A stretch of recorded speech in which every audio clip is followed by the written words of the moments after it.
Good evening, everyone. We are back with another Star Wars review, finishing off the prequel trilogy tonight with Episode 3, Revenge of the Sith.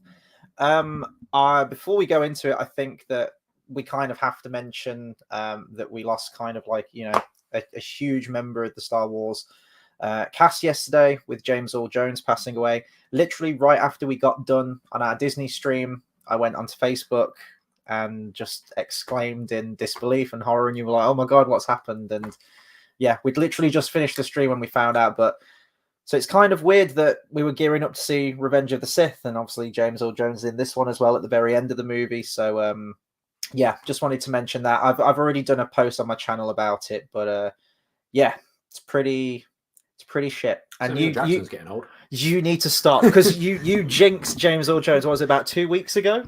We like to get into very, happy-go-lucky conversations after our stream sometimes, and we're like, we're getting old. Like, all of our favorite celebrities are going to die. Like, who do you think's who's going to be next? Like, proper cheerful, like. And I think you did mention James Earl Jones. I was like, shut the fuck up. And you've done it again. You've cursed it. I know, but no one else is going to die. Samuel Jackson will be fine for another 6 years. Yes, let's hope so. It'd be weird if I get that right. I got it right about the Queen. You did, yeah. That was weird. I feel like I jinxed Robin Williams and Christopher Lee. You've got the Queen, James Earl Jones. No more, please. Carl in the comments says, hello there. I should have opened with that, shouldn't I? Of course I should. I will reply with General Kenobi. There you go. Quite busy in episode 3 tonight with the amount of people there. I thought it was going to be like a sold out screen, and it wasn't quite sold out. But yeah, I was trying to work out how many years this is, and I did put in the 19. Is it 19? 19. Oh, God. Yeah. Oh, 19, Jesus, yeah. That hurts. That really hurts. 19 years, and I remember seeing this when it came out. Same. I remember where I was. I remember I was sat near at the front, and I was like that, and not like right at the front, like gone, but I was like more like cool. And yeah, it was fun. And I remember that every scene that I saw, I remember it very, very well. Mm-hmm. It was the one that I wouldn't say, like, obviously I think I obviously I'd saw loads before at home, DVDs, that sort of stuff. It wasn't the one that got me in Star Wars, but I think it was the one that I was that age of, it was 2005. I was what, 10, yeah, you're a couple of years. 11. There you go. Yeah. I was like 10, 11 years old. And it was that time where everyone was into Star Wars. So it was the one that was like, oh, I'm going to, to Star Wars. And everyone at school was like, oh, me too. And that sort of stuff. And like, there was Star Wars Top Trumps, you know, and there was the whole, like, now they're all out. So we could, it was the whole, me and my mate, I think, did like a marathon of like every single Star Wars together. And it was the big one. Yeah, it was it has a special place and a lot of nostalgia in a lot of places, and I would say it's probably my third favorite. Yeah, we were having this. The credits were rolling in the cinema, and we were having this conversation of how we'd rank our favorite Star Wars films. I don't know if we want to mention that now, or if we want to save that until after we've done Return of the Jedi, or it's up to you where you'd rank them. Well, we can save that till the end. We'll save it till at the end. I think we can certainly say that of the prequels, yes, this is both of our favorite one, isn't it? Yes. I think we'd probably rank the prequels in exactly the same way.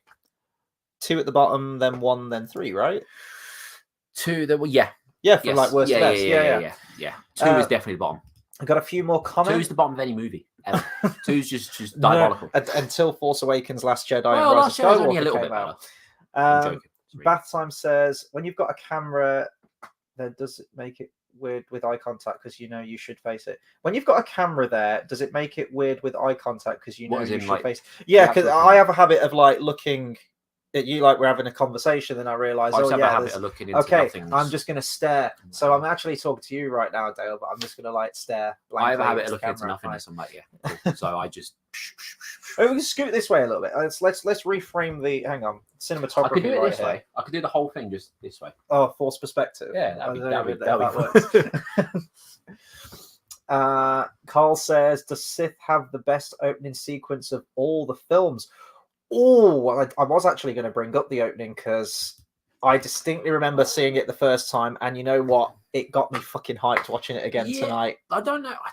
Where does it rank in the? Because I'm trying to remember what they all are now. Like, what's Phantom Menace is pretty low key, isn't Yeah, it? It's that's just very- the yeah, ambassador ship. Attack of the Clones has the weakest opening, for almost Thrones is just the weakest unsurprisingly. movie ever. That's just like Padme's silver ship slowly coming into land before it blows up. This has got war! Exclamation mark. I love that. The first word in the opening crawl is just like, war! What is it good for? Absolutely nothing.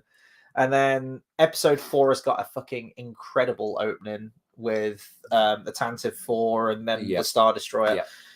Empire's kind of low-key a little bit. It's the probe droids being sent out to Hoth, scanning like all the systems.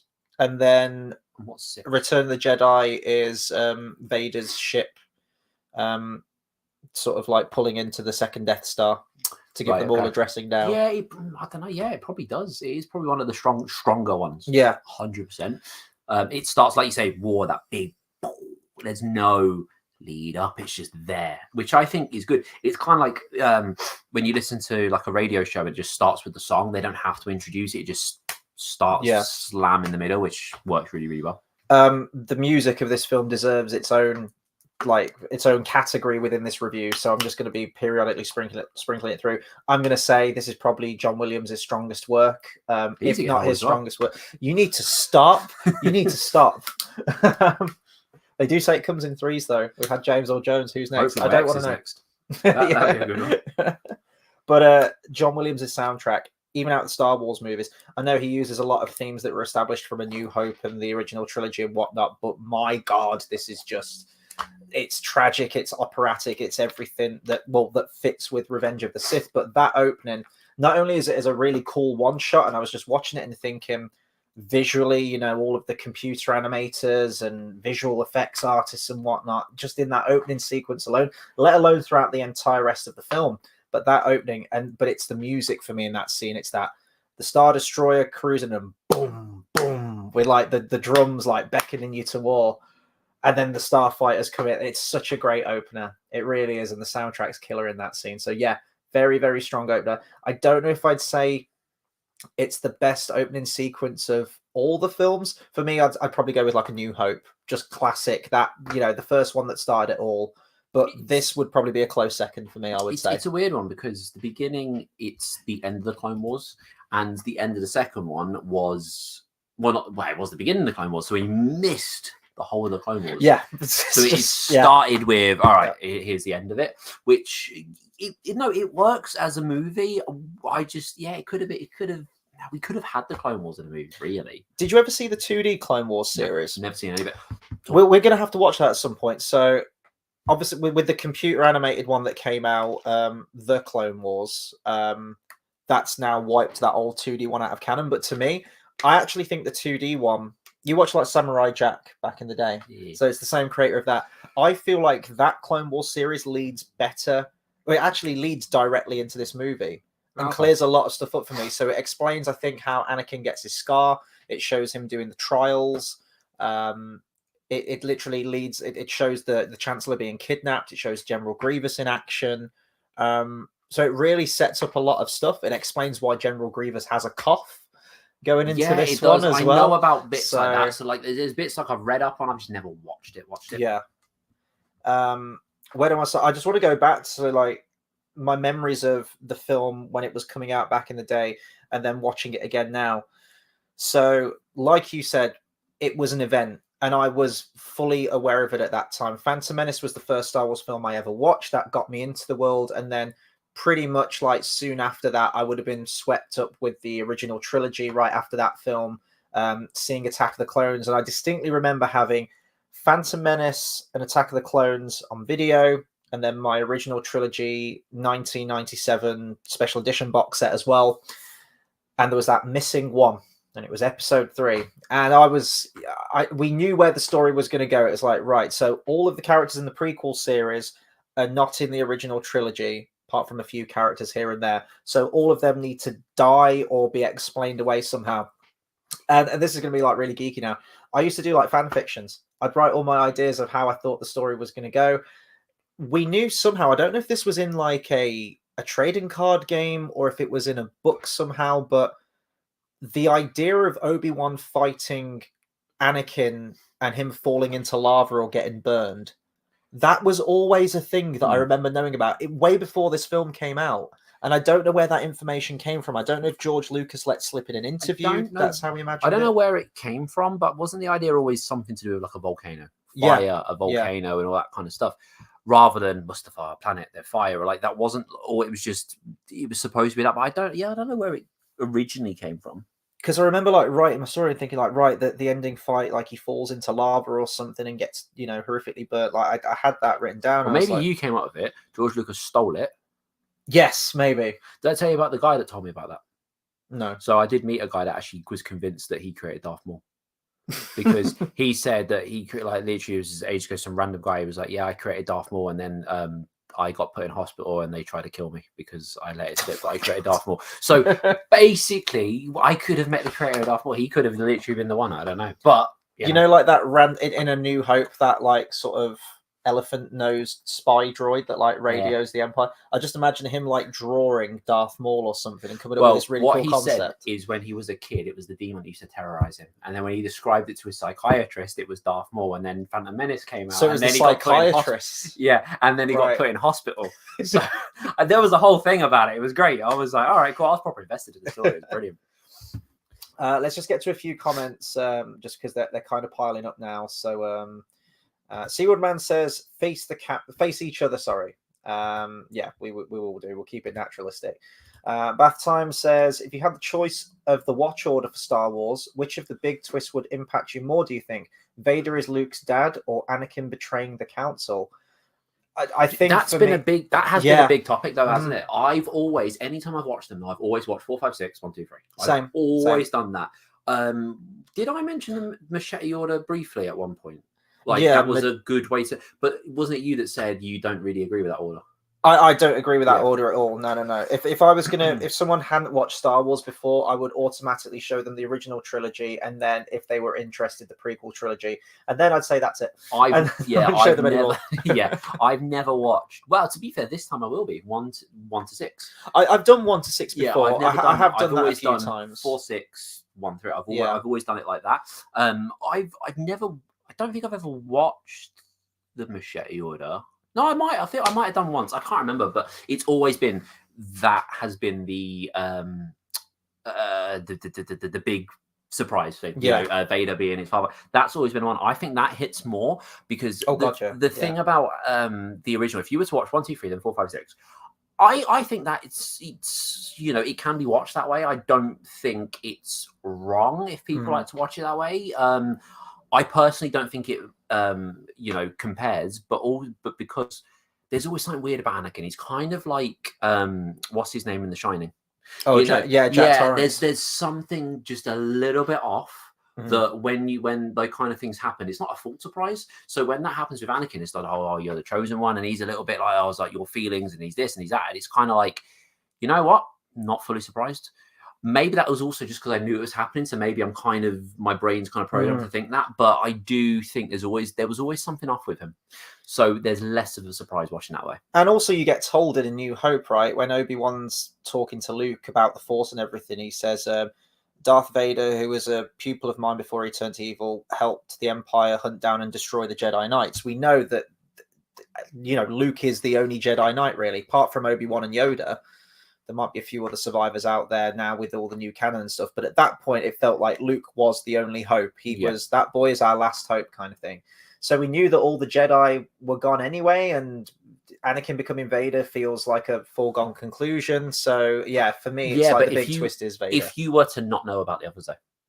But he is as you mentioned, he is kind of a bad apple from the start. Yeah, he's already a bit odd, like especially Attack of the Clones. Yeah, it's kind of messed up. You know something's going to happen because when you think, and this is the thing I've realized, the older I get, and it's sad. Like loads of stories don't surprise me as much as they should. Like there's always a kind of she's going to die, isn't she? You're there just going, she's going to die, and it's this big impact. And you're there just like, you know what? If I was 15 years younger, I'd be surprised, but. It's not because that story's cliche, that the story can be done so well, but when you've watched enough, so when you see a character that's kind of like that, it's like you're kind of seeing where it's going as well. I think they should do that. They should have had episode 1, then episode 2, and then he just dies, and then they're like, oh, that's it, and then there's nothing more, and that would have been a surprise. But the reason I'm against the machete, as far as I'm aware, the machete order is New Hope, Empire Strikes Back. It gets rid of Phantom Menace completely, Attack of the Clones, Revenge of the Sith, and then you finish it As like a again big with flashback. Return of the Jedi. Yeah, and the reason I'm against that is that you have that big moment in the original trilogy, and you just want to continue with those characters, but now you're resetting the board, you're skipping out Phantom Menace, so all the Shmi stuff is going to have no setup, really. That's probably like one of the major things that Phantom Menace has going for it, is setting up Shmi and his mom, and that relationship. I have there. a question though. Yeah. Is Shmi his mum, or is Smee his mum and Shmi Captain Hook's sidekick? Which one's which? Captain. Yeah, which one's which? Yeah. Smee, which one? Because I always get that confused. Which one's Shmi and which one's Smee? Is this a legit question? Yeah, no. Which one's Shmi and which one's Smee? My brain always. Shmi is Anakin's mum. Right, and Smee Smee is Captain. right. Yeah. Because Yes. I feel like they should be the other way around. I feel like he should be Shmi because he should have a lisp or something weird, and she should be Smee. I think that's the way it should What be. is happening? My brain. I was gonna say, yeah. So you just stop the narrative drive of these characters, of Luke, Leia, Han. All the characters that You reset the board, and just visually, like the prequels visually don't match with the original trilogy. They're a lot more digital. There are a lot more CGI going on, and I think it's just weird to watch it in that order.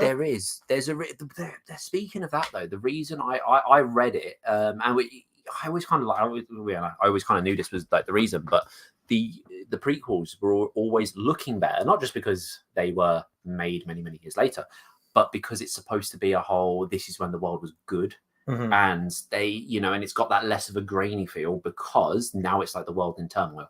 Yeah. With 4, 5, and 6. So there's that always worked. That part I would have to disagree with. That part, I think the visualizing, I don't think there's an issue with watching them in that order. Going back to being like, oh, it's kind of like, when you see a flashback and it goes all black and white. Mm. I don't think there's an issue with that, sort of like with the visual style. Right. But I do see with the whole that, with the characters, you want to continue with those. But I also think that's because the characters of 1, 2, and 3 I don't really care about. They're cool, and I think episode 3 is the one I love for nostalgic reasons, and it is a good movie. But if I never saw 1 and 2 and I just saw 3, you know what? I'd be cool with that. Yeah. 3 is a good movie, and I do like 3, and I'd rank it as, I'd put it up there with the original trilogy, with saying, you know what?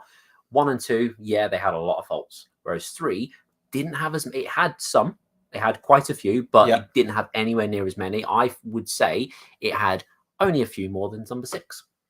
Well, I feel like 3 feels like that culmination. It feels like, oh, okay, we're actually leading into the Star Wars that we know, whereas the other 2 didn't really have that. I mentioned to you, I feel like Phantom Menace is a film that kind of doesn't really need to be there, in my opinion. It kind of treads water. I think he said it too far back in Anakin's career. I think we could have quite happily have begun with like a younger Anakin, like a teenage Anakin, kind of like Attack of the Clones age Anakin, I suppose, but training with Obi-Wan. And that's like your first movie if you do want to show some of that. We need more Shakti. We need more Shakti, with all of her different canonical deaths, which is great. Yeah. I love that she's got so many. But the flip side to that is that, there is a lot more going on in this film, and it's almost like there's too much going on in this film, and it's like, oh shit, we need to tie everything up in a neat little bow at the end. We've got to have Anakin becoming, we need a little bit of his friendship with Obi-Wan, but then we need to get him in the suit. We need to make the Emperor the Emperor. We need to get rid of the Jedi in like the last 45 minutes of the movie. And it's just, that turn to me is so quick. You've set up a trilogy to explain Anakin's turn to the dark side, and it all happens so quickly in like that last 45 minutes of the movie, when it should have been paced out a little bit more. Scene by scene, I don't think they're executed the best, because I think there's some scenes like they'll say things, even when like she's naming the kids, it's very sort of like she says their names once and that's kind of it, and then she dies, and you're like, cool, that went well. Like it was maybe 2 minutes at most, like 120 seconds of her laying there, seeing her kids, naming them and moaning. She's great, Natalie Portman. Anyway, but and then she dies, and it's like, cool. Like there could have been a lot more fleshed out. But what is the runtime on this movie? I think it's like 2:12 or something like that. It could have been better. Until The Last Jedi, I think it was the longest Star Wars movie. But 2:12, it could have been way more. Kind of like the last Harry Potter movie. Like they could have just why is that 2:10 or whatever? And the second one's like 2:40. You could have included so much more. You didn't have to go overboard, But the scenes like that, like you could have just had a little bit more depth. It's kind of like Wonder Woman. So, for instance, the DCEU has a lot of faults, but Wonder Woman itself, it has like it fleshes out a little bit. So you've got her and what's his name? Steve. Oh, Steve. I was going to say Rogers. That's Captain America. I was literally and this is the thing because there's so many Steve. I was going to say Steve Gomez. I was that's Breaking Bad. Like Chris Pine's character. Yeah, let's just but but you know, and he's and they're on the boat and they're kind of having a little bit of an awkward conversation. It's things like that flesh out a movie and give make characters human and give them personalities, and that's great. And I think Revenge of the Sith takes away things of that. Like there are scenes that are said, and I swear there are sometimes I've watched it and I've been like, is this another version? Like I think it was like the first time I saw it, cinema, great, awesome, and I think it was like the second or third time I watched it on DVD. I thought they missed a couple of things. Is this like an edited version? Because so many scenes are like and they're so fast paced, which I guess it's taken the things that 1 and 2 did wrong, where it's so slow. It's all right, we just come on, like speed it up a little bit, and it's done that. But it's gone a bit like, all right, dude, chill, come back. Like it's kind of gone that way. It's quite economic, isn't it? It's like, right, we've got the little bit of exposition we need in a 30-second scene. Right, we move to the next. Yeah, I agree with that. But in some ways, that is a strength because it does some things. Like even the battle where it's the two, where it's Anakin, Obi-Wan, and Yoda and Sidious. The fact that that works so well. I think that is a great side by side. The Anakin Obi-Wan offset with because Yoda and Sidious. It's so flashy. It's not bits dragged out, which is one of the things I guess I'll say when we do Return of the Jedi. There's some things in that battle that are a little bit like just make it flashier, I guess, in certain points. But I will get onto that, and that's it. I think I'm going to disagree with you on the fight here because there's a lot I do like about the Mustafar fight. There is. One thing that I was really struck with, and we're kind of reviewing this as, just to review the movie, but also how well it holds up and our memories of watching it for the first time. When I went to see this for the first time, kind of like a sense of the film as a whole, you were going into it like, oh my God, this is going to be the last Star Wars movie. We've had 4, 5, and 6, 1, 2. This is the missing piece. That's it. And there's going to be Disney. Yeah. But at the time, we were like, this is the last Star Wars movie, and I remember getting like really emotional, even back then. And I was 13 years old. Christ, I actually remember coming out of the cinema for Attack of the Clones. My best mate was in the car, and we're talking about Star Wars, and we're going, when's Revenge of the Sith going to come out? And when's Episode 3 come out? I don't think the title had dropped then. We were just like, when's it coming out? And we're like, okay, well, it was 3 years, wasn't it, between Phantom Menace and Attack of the Clones? So in another 3 years, we'll be, oh my God, we're going to be 13. And I remember saying, we're going to be so old when that movie comes out. And now look at me. Oh God, what happened? I remember when it came out, and it's huge though, wasn't it? Well, it was. And my teacher at the time, I was in year 6, something like that. It was year 6. And my teacher, she was a really big fan. Her and her husband, like really, like to the point. I was me and my mate were talking about. I was like, we're going to go see Star Wars later and stuff. And then she saw it midnight before because she was like really big fan. Wow. And I remember that. And like that's the first time I really thought about like midnight viewings like properly, because I was like, oh, you saw it midnight? That's so cool. I was in bed, like that kind of thing. And I remember she had a red face. She looked like fucking the Indian guy from like Peter Pan. Like, right. She was. But yeah, it's funny. And she showed me like she still had the tickets, but by this point, Star Wars was a big thing where people were doing that. It was collected, it had tickets, and everyone kept that. It was a phenomenal thing. Everyone was all for it, and like you say, it was the end by that point, because it's one of the things as well I noticed. C-3PO is the first to speak in New Hope. He's the last to speak in Revenge of the Sith, and that was the thing I noticed when I was a kid as well. And I was like, that's so cool, and it was like a proper tie-up. It was great. Another thing I noticed is my brain's like ping pong. I was like ping. There's so many things I want to talk about, but yeah, just the fact I remember seeing it opening night. I didn't do midnight screening, obviously, because I was a young un, but it was packed. I actually went to see it tonight at the same cinema. Well, I said this for all of them, but the same cinema that I watched it. Have you ever been to when it originally came out? Not much. I've always been very homegrown. What can I say? But I remember exactly where I was sitting. I think I was sitting maybe a couple of rows back from where we were tonight, but shifted off to the right-hand side, almost as far as you can go to the right. Because I remember when it got to the bit where Anakin was burning, and it was a big thing. Like this was the first Star Wars film that was a 12A as well. It was the highest rated Star Wars film, and it's the darkest, it's the most violent and whatever. I remember there being like an epilepsy warning at the beginning saying that this film contains a lot of flashing imagery, which I don't remember hearing from the previous ones. And I think that was probably like the General Grievous bit and the bit where he's fighting Anakin and Obi-Wan are fighting in the corridor and it gets all very flashy. But I remember Anakin burning and just looking at the audience reaction. Like I was loving it, but I was looking at the audience reaction, and there was a dad. Seeing if someone had a fit. Well, I just wanted to see what happened. But there was a dad at the end of the row, the same row that I had, and he was shielding his son's eyes because his son was getting like really upset at seeing Anakin burning. I guess it is kind of horrific a little bit. Like it doesn't pull any punches with it. This is why you need to subject children to that from a young age. And I was with all the 80s movies I was watching. I was watching shit like Return to Oz. I was watching traumatizing shit before this point. But this is why more kids need to trap daddy long legs, pull their legs off. Remember when you used to do that as a kid? No, I never did that. I loved animals. Okay, I used fucking to horrible. They used to pull their wings off and stuff, but that was the thing. First sign of a serial killer, you freak. I'm saying children need to be subject to that thing. Maybe it's just me. I don't know. I've got to follow that up now. But yeah, just this film. I remember even as like watching it for the first time at 13. I don't care. Fuck it. I cried at the end, like the final like twin sunsets with Uncle Owen and Aunt Beru, and the Force theme kicks in, and the credits, because I thought that's the last time I'm going to see a Star Wars movie. That's it. Like it's complete. It's all done. One thing I will say about that Force theme, it's probably one of the weaker ones in the trilogy. In the whole series. Sorry. When they hear that Force theme and you get at the end of like 4 and stuff, really cool. In this one, I was waiting for it and I was like, you know what? They've had better arrangements of it. I don't think it's one of the stronger versions of it. Well, I love the one in the... So just bringing up another comment here about the opening sequence. The opening sequence of the film has got a variation of that theme. You get the drums and then it comes in with that like epic call to arms, like militaristic version of the Force theme, which I thought was cool. But it does crop up all the way. There's the bit where Obi-Wan and Anakin do the Force push. And the music builds there as well. Bath Time says, I like the opening sequence because I think it's really important to show what's going to get lost between Anakin and Obi-Wan. It's them at their very best before everything is ripped apart. Yeah, and I feel like maybe George Lucas thought, I kind of made them enemies a little bit in Attack of the Clones. Is Bath Time, is his face like got bubbles over it? Like a bath, like he's been in the bath? No. No. I can see, it looks white. What is it? It's like a chick with pigtails. Is it a mask? No, it's just like an animated character look. See? It looks like my eyesight's really bad. Yeah, it is.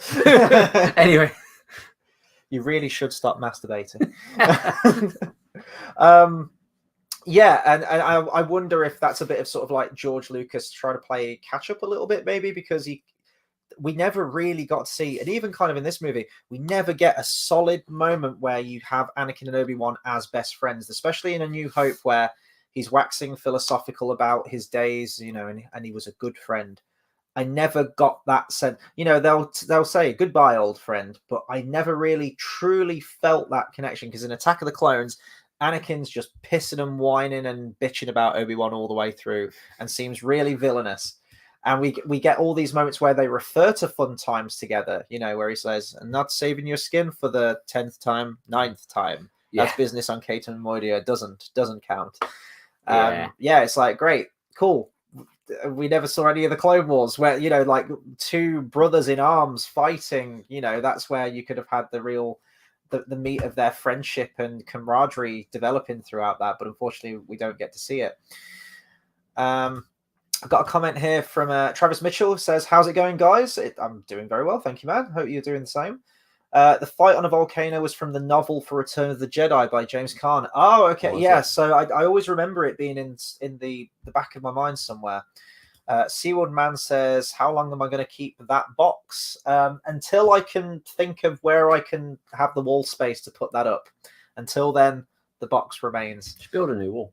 Yeah, I could. Yeah, I need some kind of thing going on. Travis says that novel also has Ben and Owen as brothers. Yes, I did hear about that. Yeah, Uncle Owen and Ben Kenobi as brothers, which is pretty interesting, I guess. Oh, the Imperial Spy. Yeah, I call that spy horse dick face. Sure. Does he actually have a name? In Lego Star Wars, he was just Imperial Spy. Isn't this the first? This is the first time as well we see the Red Guards. I think you see in Attack of the no, it This could be is what I'm thinking. Phantom Menace. Do you see him briefly? You see them; they're in like blue armor, but it's the same kind. It's like a proto form. They're not quite there. I think they've got almost like Centurion crests on. But I think it's at the end where Palpatine's like, "We will watch your career with great interest." When they're about to arrest the Viceroy, literally at the end of Phantom Menace. Right. I think you see two in blue, if I'm not mistaken. But yeah, in terms of like the red Imperial Guards, this is the first one, yeah. And they don't do it; they just get face planted straight away. I always thought they were the coolest, though. They are like my favorite. And in, I think it was I think it was the Revenge of the Sith game, but they were really hard. But do you fight any? I can't remember. I know, and this might be in like the expanded universe. Unleashed. That was it. They were really hard in that. Yeah, that's what I'm thinking of. I think, yeah. I know in the expanded universe, the Imperial Guards were meant to be like supreme, like amazing fighters. And I think there was a deleted scene in Return of the Jedi where the Imperial Guards square up to Moff Jerjerah or whatever his name is. I think there's that scene. I think they sort of like brandish their spears. You never actually see them properly fight, but I always thought that would have been a cool scene to. There's like a whole subplot that was just removed from Return of the Jedi. They are my favorite looking. I think I do like the way they are. Like just it's that. The look just matches, like it's kind of like an offshoot of the Stormtrooper and Vader a little bit, isn't it? It's just a little bit different. I do like them. They are some of my favorite, and it's like even in the Lego games, the players them I thought was so cool. Yeah, I did like them. Yeah. Carl says, to me, the Council failed Anakin. Well, let's talk about Anakin's turn then, real quick, because it was real quick. Yeah, it's very, very quick. He goes from 0 to 100, so. I always keep thinking, the Jedi are inherently the good guys. And I always thought that as a kid. I was always like, yeah, the Jedi are good. And, the Emperor is bad and evil and the Jedi just misunderstood. But whether it be from slightly weak writing with this film, and I think this is like a lot of the influence of the Clone Wars and a lot of the expanded universe and the sequel trilogy and everything, just completely villainize the Jedi completely. They're incompetent, they're mistrusting, they have that dogmatic view of the Force, as Palpatine says in this film, and they're just all round sort of untrustworthy dicks, basically.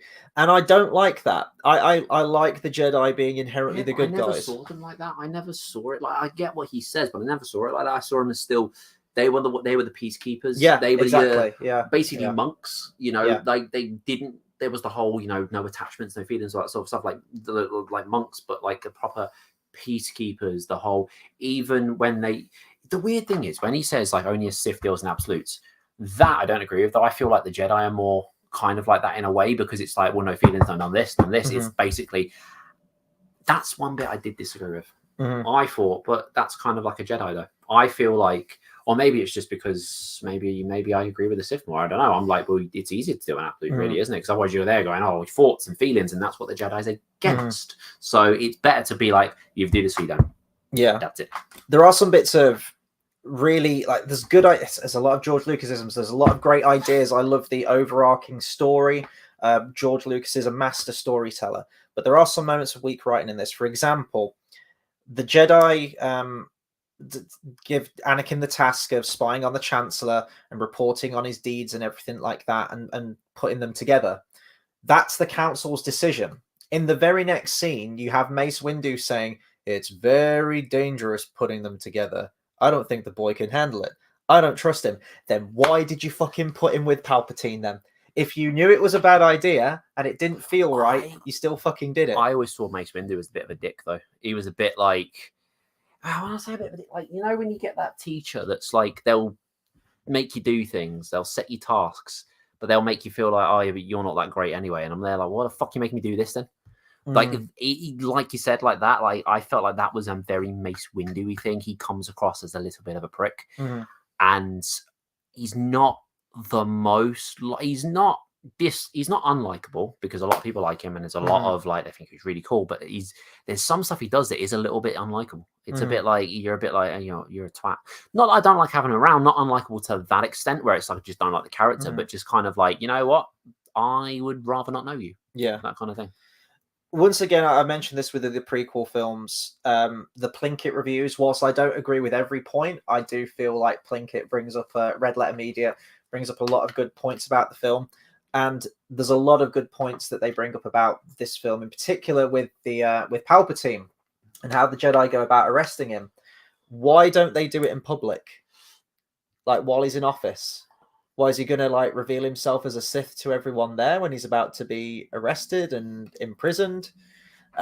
They could take a blood sample and test the midichlorian count, because that's a pretty easy thing. They do it with Anakin, and Qui-Gon takes a little bit of a sample of Anakin's blood. But if they did do it like as a public, like a big, song and dance routine, sang a little song about it, that'd be really cool. But yeah, if they did like that, it would, I don't know, would they come across as ones that are like, why are they going against Johnson? Why are they saying this? Why is this? And that would make them really look bad. Well, they could call for a vote of no confidence if they're like, hey, can we just get like a blood sample? Like nothing big. We just want a blood sample just to test something. And he goes, no.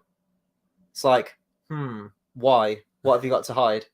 I don't know. And there's things like as well with the like, does surveillance, does journalism exist in this world? Because he's just like, oh yeah, the Jedi have like led a mass rebellion, and we had to just shoot every last one of them and kill them all. We just had to, and everyone just goes along with it. And it's like, well, why didn't someone say like, hey, have you got like, can we see the security tapes to see what really happened? And Palpatine's like, no, you can't. Well, the Jedi go into the temple and they've got the security footage of Anakin doing all this, right? And the clones shooting at everyone. And there's even the scene where I think like Anakin's kneeling before Emperor Palpatine, and he's like, you've done well, Lord Vader. Now go and bring peace to the Empire or whatnot. They have that on a hologram. Can't the Jedi like give that to Bail Organa and just be like, hey, dude, like next time you're in the Senate, can you just plug this into a thing and just broadcast it out? No one does that. And it's like, why is no one doing this? It's like you've got the footage, because you could have like a cool scene maybe. I think this may have been like on an EFAT video or something where they mentioned this idea. But you could have a scene where Bail Organa speaks out in the Senate against Palpatine while he's doing his speech, saying, well, I went to the Jedi Temple and I witnessed the clones gun down a Jedi, like a child Jedi. And then everyone could go like, oh, shit. And then Palpatine could be like, yes, what did you see this Jedi doing? Well, he sprung out of nowhere and started cutting through all the clones. And he could play like a video of that. And everyone could go, oh, yeah, no, the Jedi have turned against it. Yeah, I mean, yeah. Everyone just what I'm saying is like people just go along with shit in this film, Anakin especially. Yeah, it's a very, there's a lot of stuff that happens that's very done for the sake of plot. Yeah. And there's some cool like, when it's like, oh yeah, when I was gonna say Leia. Padme, yeah. I was going to say then Natalie, and I was like, no, that's her actual. But yeah, Padme, when she says she's pregnant, there's that like kind of soap opera kind of thing about it again, which is what Star Wars is, But then there's a lot of stuff like that, like you just mentioned, which is very guns, cool, awesome. It's going to be a flashy movie, Well, the whole crux is, well, I was going to say like the whole Plagueis thing. I know now that Plagueis is actually canon and was his master. Do you think that Plagueis was Snoke, real? Yes. Well, real. Do you think that Plagueis was real, or do you think Palpatine, when this film came out, was just constructing this elaborate fable, this elaborate story about, there was this guy who can save people from dying because he knows that that's what's on Anakin's mind? I see Palpatine as it's all true. And because he's like, and then, he was killed by his apprentice. Yeah. He even says that basically, Darth Vader will basically be stronger than all of us. He knows that the Sith, the whole idea is the apprentice will kill the master. He knows that's how it all happens. The idea was to construct it so that he could live as long as like getting a new apprentice and do that, but he knows that's what's going to happen. He will accept that. He'll be like, that's fine, because he might end up killing me. That's fine. But then he'll take an apprentice and he knows that's going to keep going and going and going forever. So I see that as all true. And also he takes pride in the fact that like, yep, I did that. Yep, so I see that as all true. I don't think Plagueis was made up. I think he definitely was there during, I don't know if I buy the whole he's there during episode 1 though. I don't know if I like that because it breaks the rule of 2, and I'm not very happy with that. What in what way with Darth Maul? Yeah, it kind of breaks it, doesn't it? They kind of have Darth Maul, as far as I'm aware, and I know JX. I've not read the book though. JX is in the comments. I'm back, baby. Puff cigar. Maybe you can clear this up. We've got a lot of comments to get through, so I'm aware I'm a bit dated on these comments. I'm going to get through all of them though. I think that Maul is seen more of like a Sith assassin rather than an actual Sith Lord. So you've got and I think he was kind of.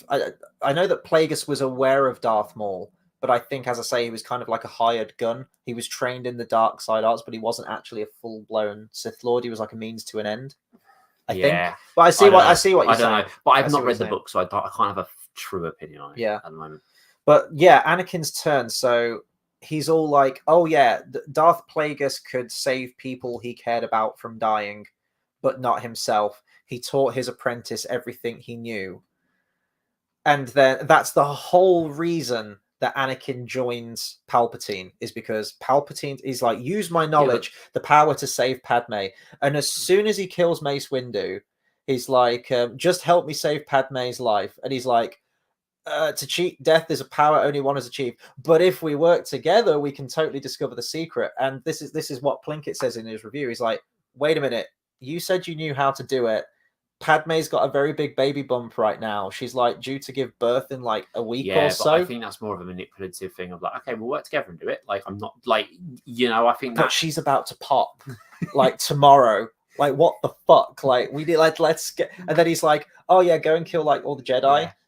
And then he's like, then you'll be strong enough in the dark side to save Padme. And it's like, okay.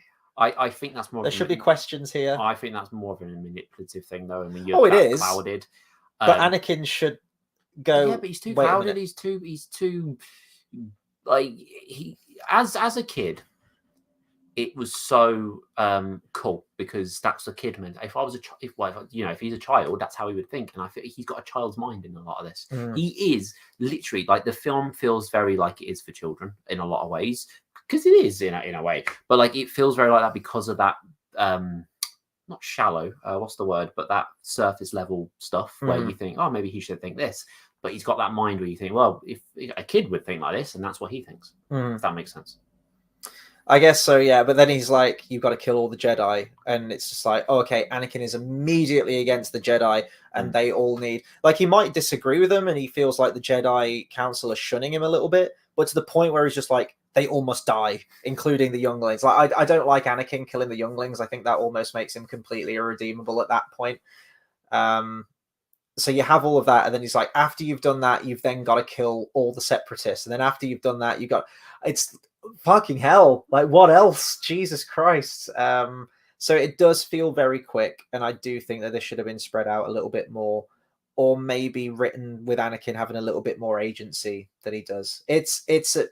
It's effective for the movie, got a lawyer. I suppose. He should have. He should have signed something.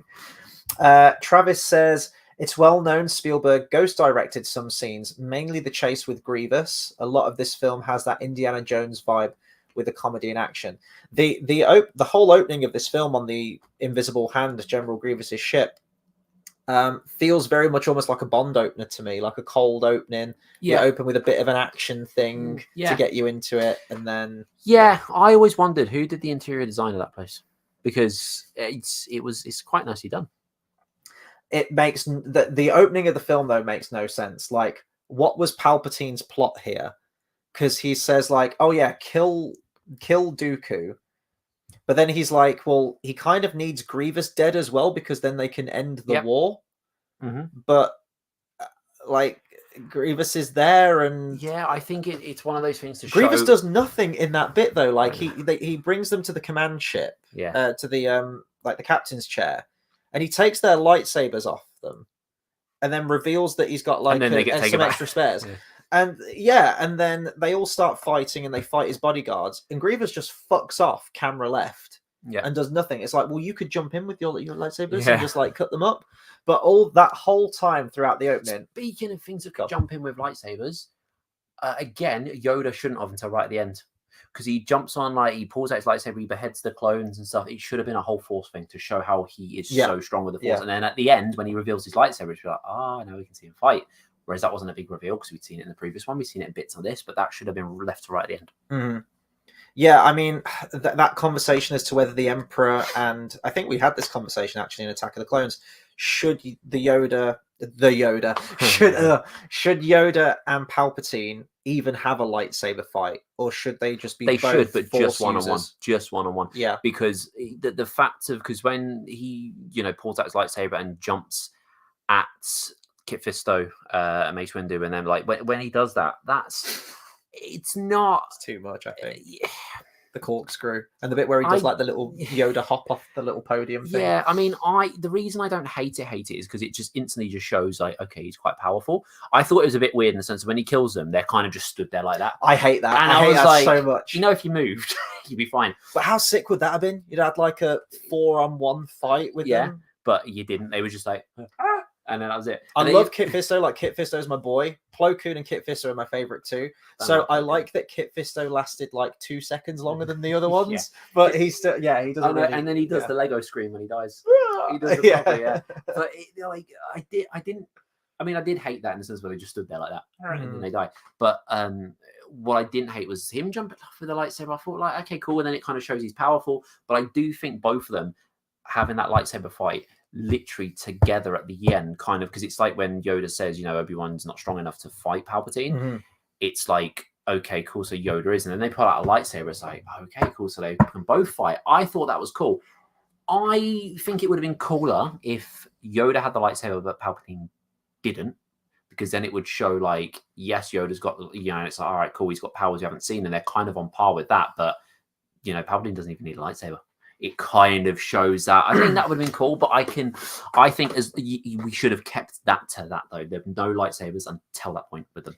Do you think that Yoda and Obi-Wan should have both gone to deal with Anakin together, and then both of them gone to deal with the Emperor? Logically, yes. Logically, maybe. But I tell you what I don't like at the end of this. I don't like that Yoda just kind of gives up after he falls off the thing. I'm like, well, could you just like bunny hop back up the Senate things and keep fighting?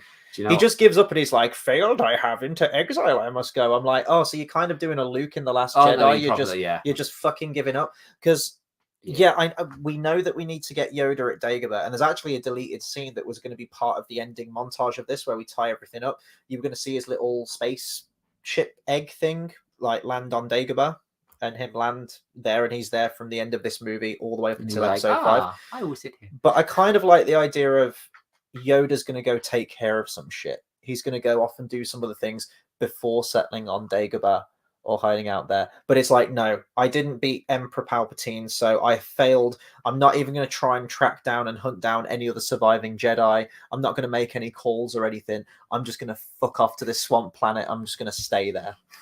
I'm going to sit there forever in a cave. Also, there's one shot in particular that just really perplexes me in this fight, and I'm wondering if it's just to explain away why Yoda doesn't have a Jedi robe in Empire Strikes Back. When he falls off the thing and he like smacks onto like the ground, there's a random close-up of his Jedi cloak like floating and falling down and hanging on like a bit of the Senate building. I'm like, are you really explaining like the reason that he doesn't have a lightsaber in Empire Strikes Back is because it fell off the thing onto the ground and he couldn't get it, and the reason he doesn't have a Jedi robe is because it floated in it? Is that why that's there? Kind of like in the first Kingdom Hearts, why Mickey doesn't have a shirt, and then when you have one of them, you realize the Heartless have eaten it off. Yeah, and it's like, now we know why. Yeah, that's what I mean. Yeah, I mean, to be fair, I kind of forgive him not having a lightsaber because you don't need to see him with a lightsaber all that much. You don't, and that shows how powerful he is. He doesn't need to use one. He's training with Luke. He doesn't need to. I like him not with a lightsaber. I think he should have used it for one scene. Mm-hmm. So I'm just looking at some more of the comments here. Travis says, skipping episode 1 is why I don't like the Machete Order. Episode 1 is detrimental to the story, I think. We need to see the Jedi at their worst and the one Jedi who represents what a Jedi should be. Yeah, as I say, like, if you're going to do the Machete Order, then do 4, 5, 1, 2, 3. Anytime I've done 6. it, I've always included one. Yeah, every time, because I've never ever skipped one. Bathtime says, I suppose it also spoils the obvious but still slightly obscured reveal as Yoda is the Jedi Master in Empire. That's another good point. There's one major continuity error with this film, though, that really does piss me off when you watch them all together, and it doesn't make any sense. I don't know if in canon they've tried to explain this away a little bit more. In Return of the Jedi, you have a conversation on Endor with Luke and Leia, and Luke asks his sister, "Do you remember your mother, your real mother?" And she says, "Just a little bit. She died when I was very young." And he's like, "Tell me about her." And she goes, "Well, she was kind and whatever, but sad. Why are you asking me this?" And he's, "I don't remember. I never knew my mother. I never met her." So Leia saying, "I just remember my real mother a little bit. She died when I was very young." Yeah, Luke was the first one out of the womb. So if anything, Luke would know his mum more. but So that doesn't make any sense. But, like, Padme should have survived at the end of this film and died somewhere in between 3 and 4. Have you heard that whole, like, if you try too hard to remember something, your memory's going to lie to you. It's that whole, like, if you try and think, because it's that whole, she probably wants to, and her memory's going to lie to her, essentially. So I can kind of forgive that. You can clearly tell that George Lucas had like a slightly different backstory in mind. The ages of the characters don't. Well, the original, it was Luke Skywalker was meant to be like 5 or 6, I think, at the end of episode 3. Yeah, I think it was meant to go that kind of. So yeah, but it's just the whole Padme thing with Leia. It doesn't make any sense to me. They should have had a Padme movie. I think there is an edit that someone's done that keeps Padme alive at the end of this movie, which makes it make a little bit more sense. Travis says, "Look at a car from the 50s and they're rounded and stylish. Then look at a car in the 90s and they're boxy and ugly. That's why prequel aesthetic looks newer than the OG, I think." Yeah, I mean, I've said this before. I still think out of the prequels, Phantom Menace does a better job of having a lot more practical stuff with a good blend of CGI. You hit Attack of the Clones and it does look so digital. I mean, this is the case as well. But a major positive that I want to give to this film as well, and even some aspects of Attack of the Clones as well, considering this film is 19 years old, the effects in this film, for the most part, look fucking outstanding. Aside from even the fire still. every now and then. The fire looks a bit, explosions are a bit like... Well, like the stuff on Mustafar with the fight, you can clearly say, like, budget final lightsaber fight. Yeah. The effects on the lava when they're going down the river and just the environments was fucking mind-blowing. I hated that, like, final lightsaber. Not like I hated the fight, but like on the PS2 game when you played it, it was so hard. It was really difficult, so much. And then, not to mention a little platform that you're on right at the end. I was like, it was hard enough. Why are we doing this? And the amount of times I died and I had to go back to it, I was fucking hated that. Well, that video game, because I had the PS2 game as well for episode 3.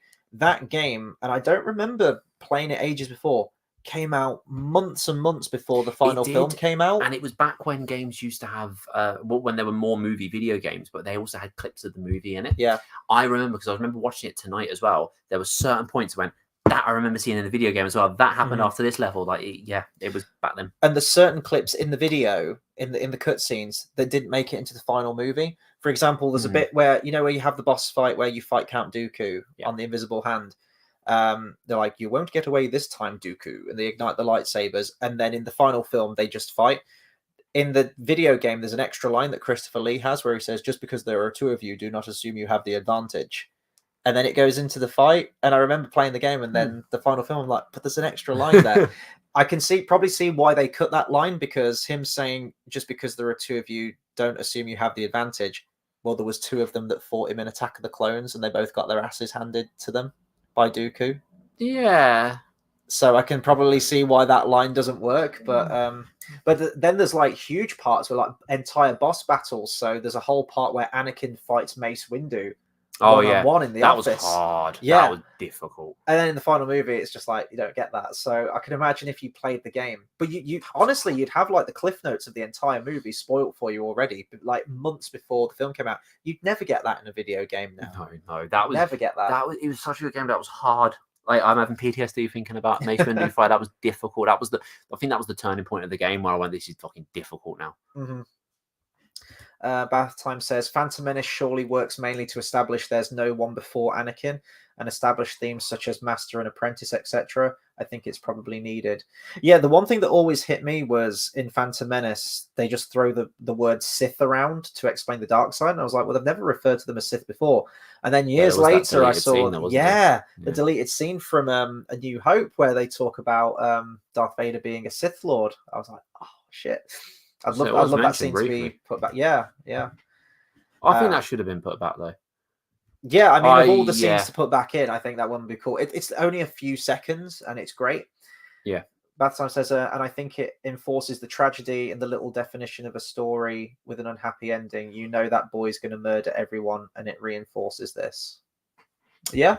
And Jake Lloyd hated the movie, so... He did, well, I think everyone hated Jake Lloyd. Sorry, I think he hated his life after it. Have you seen his awkward interviews where he talks about it? He's just like, I really don't want to talk about this. No, he had it rough. Like I never had honestly, I never had a problem with him. Everyone just saying like, oh, he's shit, he's terrible, he's awful. I still think I think Haley Joel Osment would have been a better choice. Yeah, Sora would have been better. Yeah, well, he would have had that more unsettling, darker edge to him, and I don't know if George Lucas wanted to go for that, or if he was just like, hey, he was just like a normal kid, you know.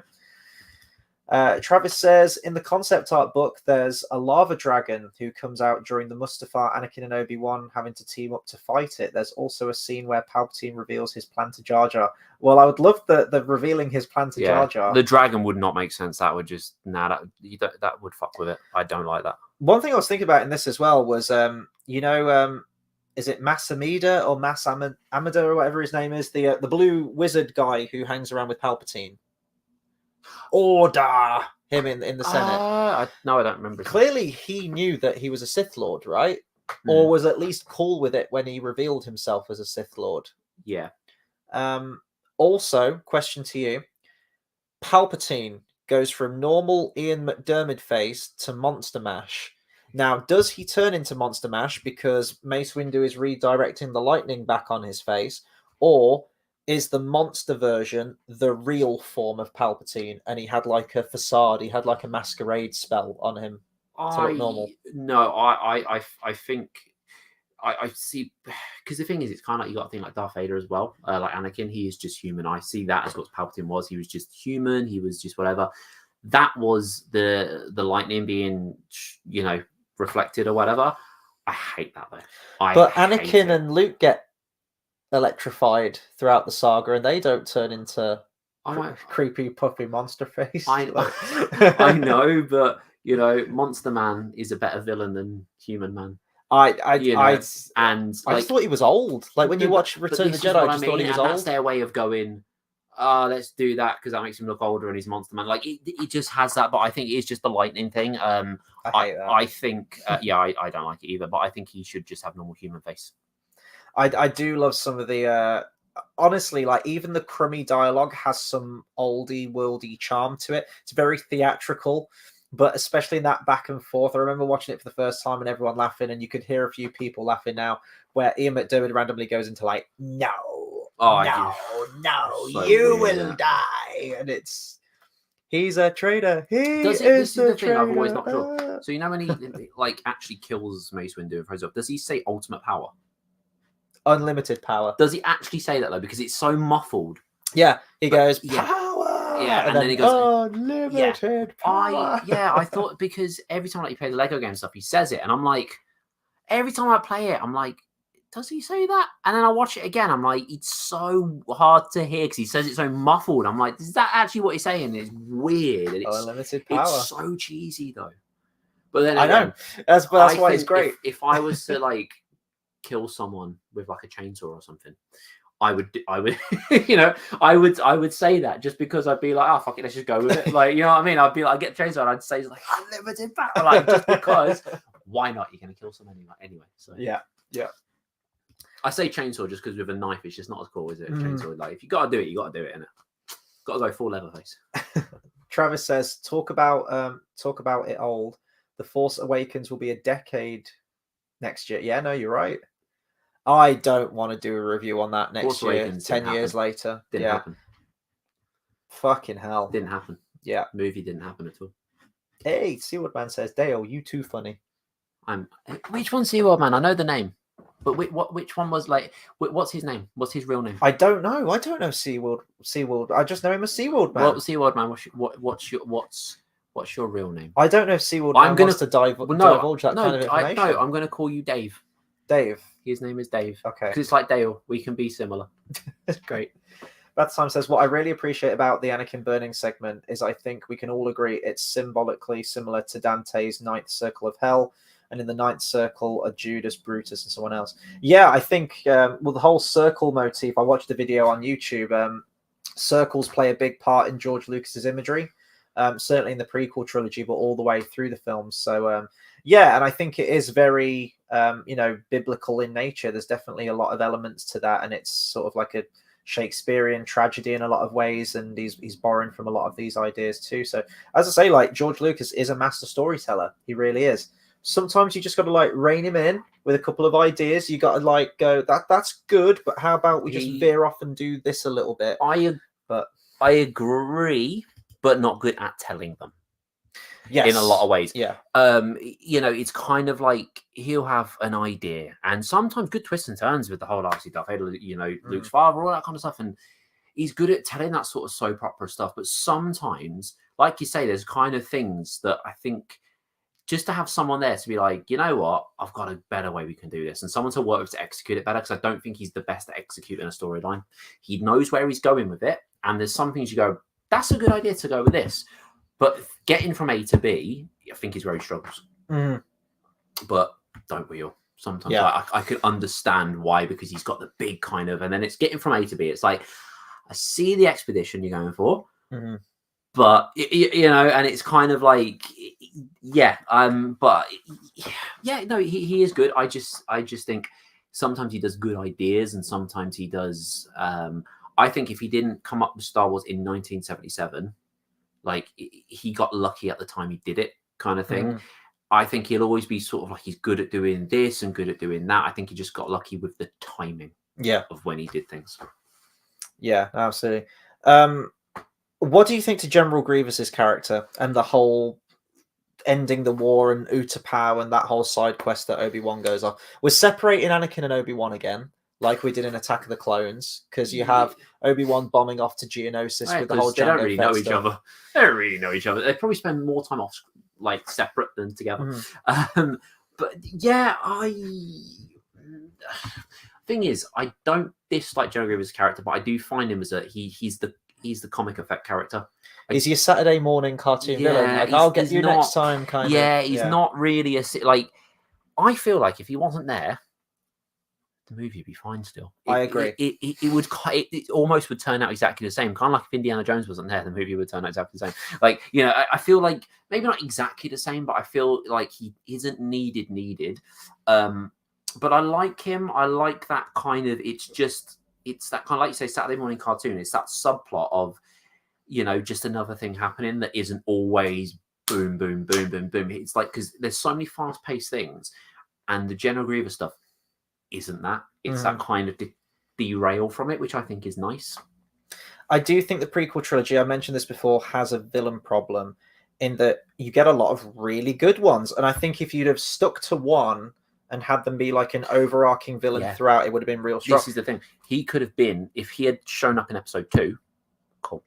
Well, I kind of have that with all of them. I think Darth Maul, fantastic, memorable villain, very, very little dialogue, but massive presence, really cool visual look.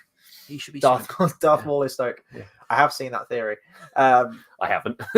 But if you'd have had Maul throughout the prequels, I think that would have worked. If you'd have had Dooku throughout the prequels, I think that would have worked. If you'd have had Grievous throughout all of the prequels, I think that would have worked too.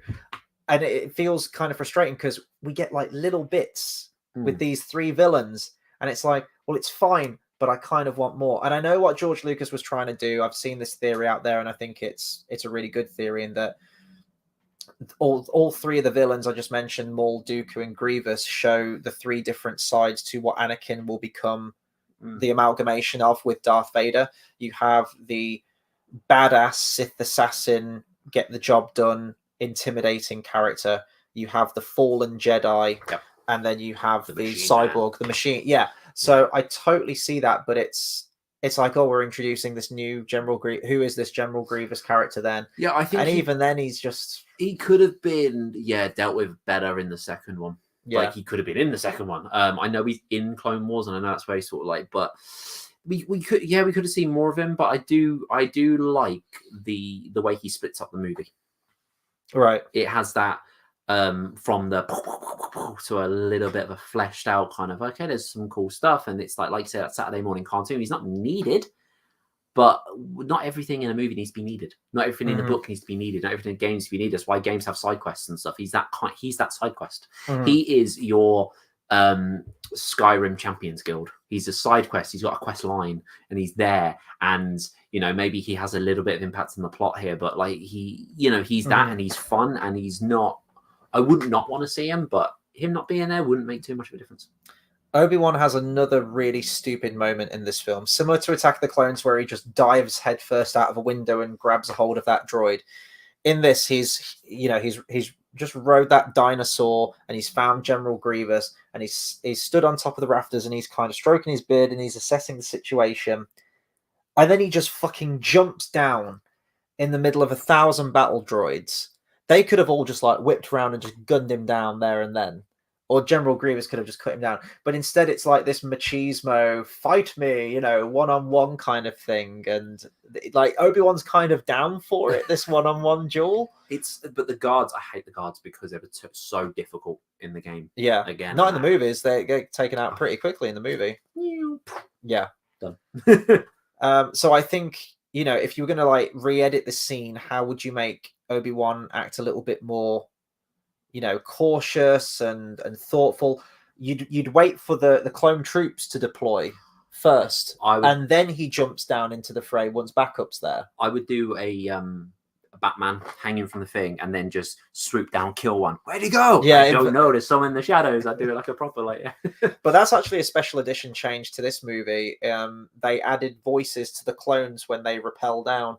And in some the little action scenes, when that clone runs up on that like spider droid and like guns it down from the top. Yes, they added like little voices that wasn't in the original. I thought that was really cool. Yeah, I like that. It's one of my favorite kills. But honestly, one of my least favorite bits of this film is the Utapau stuff.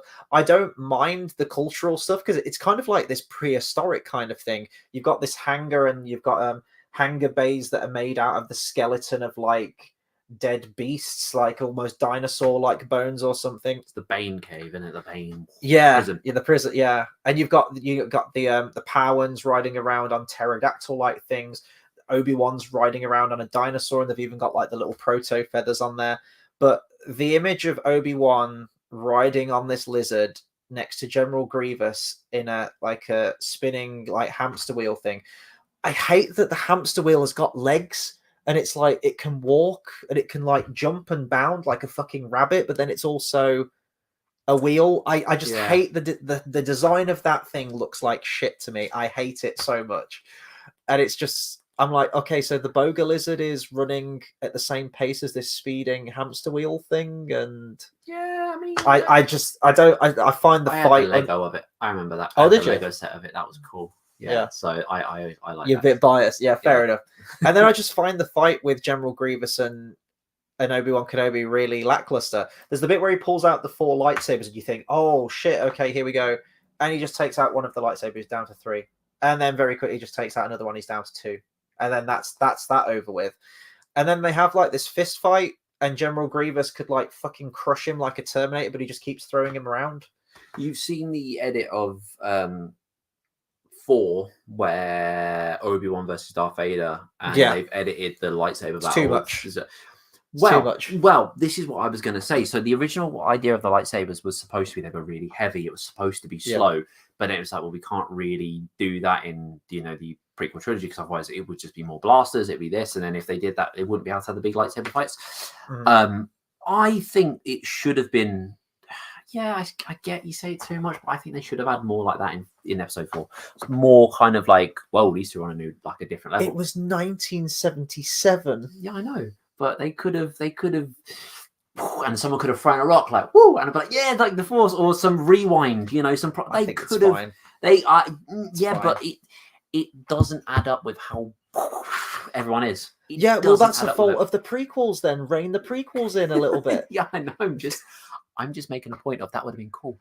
because cool stuff is cool. The bit that feels very, very video gamey to me, and actually I got taken off the point earlier, but this is what I was going to say earlier, because you mentioned about like the Mustafar fight, and there's a lot I love about that fight, the choreography and the time and effort that Ewan McGregor and Hayden Christensen would have put in, along with like the whole stunt coordinator and the choreographers, is astounding. And you know that Hayden still got it as well when you see him in Ahsoka, like he's actually still got all those chops again. But to me, the fight does go on a bit too long. It gets a bit showy. Now, I know why George Lucas would want to make it showy. At that point, he probably thought, this is the last time I'm going to make a Star Wars movie. It's the big climactic duel between Anakin and Obi-Wan. This is why everyone's here. This is the culminating moment. It needs to be bigger and badder than ever. But it goes on and on, set piece after set piece. And I'm kind of with it. And then again, this is like a Plinkett thing that he mentions, but I totally agree with it. Once you're over the initial, they're fighting, you just kind of, yep, they're still fighting. 5 minutes later, yep, still fighting. And it gets very style over substance. And I think you lose a lot of, you almost forget the reason why they're fighting at a certain point, and you're just watching colorful stuff on the screen. The bit where they jump on the two droids and they're on like platforms, that's the most, that feels like they should have health bars at the top, like round one, fight. Yeah. Like a Soul Calibur level or something, you know? That's why I hated it in the video, because it was really hard, it was really difficult, and I got it, and it was just, and you had to do it twice. Yes, you do, yeah. When you win, you're like, cool, and then it's like, all right, second round, you're like, fuck off. No, I don't want to do it for a second time. That combat system was really cool, though, in that game. And you do have force healing in that game. You force heal yourself. You stand there and... You do, yeah. I think you also have... you start off as a Jedi Knight and you make yourself a Jedi Master at the end. I think. I can't remember. It's been a while. That was a good game. It was proper linear, level, then level, then level. That was, that was done really. That was a very, very good game. Got some more comments I just want to get through. Travis said, interestingly, the Force theme plays during Lando's entrance after Leia's death. Oh, this is in episode 9. The first time I recall it playing for someone other than a Skywalker. Well, that's because the soundtrack... Episode 9? Yeah, that's because soundtrack was an... Is that a thing? I didn't know that. The soundtrack was an absolute clusterfuck in that movie, and there's loads of examples where character themes play in totally random situations where they shouldn't. Shit film. Travis says... Anakin is a good friend in episode 2 because he has the out-of-the-box thinking that Qui-Gon had, while Obi-Wan is stuck in that council mindset. Despite failing to save Obi-Wan, he tries. Well, actually, he doesn't want to go after Obi-Wan. It's Padme who insists that they go after Obi-Wan and try and rescue him. He doesn't want to. And then, he's overly critical. He never listens. He doesn't understand. It's all Obi-Wan's fault. He's jealous. He's holding me back. I wouldn't say he's a good friend. I never really get that impression in Attack of the Clones. I wonder what it would have been like if Qui-Gon was around. Yeah. What he would have said. And Trevor says, I see that despite not always getting along with Obi-Wan, he's the reminder to Obi-Wan of who Qui-Gon would want him to be. Less of a friend and more of a reminder of how his master saw the world. Yeah, but when you have Obi-Wan in A New Hope, and he was a good friend... Like, they never get to that level for me, unfortunately. maybe you can make the argument, when you watch like 7 seasons of the Clone Wars and you just chisel away at the episodes that are awful, and you've got like the maybe 2 episodes that are good. They don't have that chemistry, do they? No, they really don't. And that's not a fault of the actors. That's just the script and the story, I think. The film always struggles, in my opinion, because they don't make the Jedi's action grey enough. The Jedi growing a secret army, for example, and spying on the Senate should have more emphasis, in my opinion. Yeah, I mean, I think all the grounds are there to sort of grey the Jedi a little bit more, but I just don't think they double down on that enough. I always saw as a kid the Jedi were good guys, and even now when I watch it, I'm like, yeah, they're good people. When you're saying like, the Jedi are incompetent and this and that, I'm like, I don't really see it. They've got their doctrine. Definitely. But I don't see them as necessarily bad guys. One thing is you never really see the Jedi interact with people. Like, what do the general public think about the Jedi? What do the people on the ground think about the Jedi? The one thing that really disconnects me with this movie as well, you have this big opening, the battle over Coruscant, the fucking center of the universe, where the Senate is and the Jedi and everything. You've got hundreds of fucking droid ships. that have just swept down into the planet, stolen the Chancellor, and are now fleeing. You've got gunships, battleships over your planet fighting. You'll have debris and wreckage plummeting from space and crashing into fucking pockets of civilized parts on Coruscant. You also never see Obi-Wan go home and make a cup of tea. Like after a stressful day of just hours fucking long. You never see that. And I'd like to see that. But isn't it weird though? Like they just land the thing on a convenient landing strip runway. Why is there a runway? What that one part of the planet that they land on, there's a runway right in front of them. And also, we're in Star Wars where spacecrafts can lift off vertically. Why is a runway a thing? It's kind of like, why does Palpatine have a desk? Yes. Why does he get up from his desk? But it's weird, like they crash land and then he's like, another happy landing. And then we cut and then everything's hunky-dory and spaceships are flying around. It's business as usual. Everything's fine. There should be like rescue teams and emergency services out reclaiming the fucking wreckage and like saving, like the Jedi should be out there with the public trying to like help them from all like the fucking fallen battleships that have crash landed into the capital. Yeah. So there should be more like firemen and stuff. Well, also it's their hoses out. Well, what do the public think of this? Because this Clone Wars has been raging on for like 3 years across the galaxy. The effects of it are never really felt on Coruscant until now. War is above their fucking planet. Yeah. That war has just infiltrated their planet and stolen the Chancellor, and no one is talking about it. No one's reacting to it, and that the status quo of Coruscant has not changed. How do the people think about this? It'd be like if all of a sudden, you know, like this world war's going on, and then it's literally in like the next town or something. The enemy troops are there. Well, didn't someone get petrol bombed in Tamworth recently? So I don't know. Don't give away my location, please. You've just narrowed that down a lot more now. No, Thanks for that. I'm just saying, like, yeah, I swear that was a thing. Yeah, Travis says, I love Mace because he shows that not all Jedi are 100% good mentally, but still desire good in their actions, like an anti-hero sorts. Yeah, and I think in the canon, they say the reason he had a purple lightsaber is because he channels a little bit element of the dark side. No pun intended. I hate that, though. Yeah, I hate that. A bit too much. Yeah, the whole, like, there's a reason for it being a purple lightsaber. No, it's just purple because purple's cool. Well, it's purple because he wanted purple. Samuel Jackson wanted purple. I hate that. Seaward Man says, we're going to make this stream 3 to 4 hours long. No, I can't. I've got practice to do tonight. I've got to be up. I have a piano lesson in 9 hours from now, and I've done no practice. So I need to get like 2 hours of practice in before I even go to sleep tonight. So, So I don't know how much longer we'll go on this one, but we've covered a lot, I think, already with this film, just talking about it. Travis says, a big plot hole is the placement of the Jedi bodies after Palpatine kills them. He kills them before they enter his office, which would show Anakin drew first blood, but gone when he arrives. Yeah, there's a lot that doesn't really add up with all that. Yes, like as I say, like security footage and whatnot. A great short story idea comes from the fact that Padme is left on the landing platform when strangled, but on the ship when Ben returns, meaning C-3PO had to be the one who found her like that.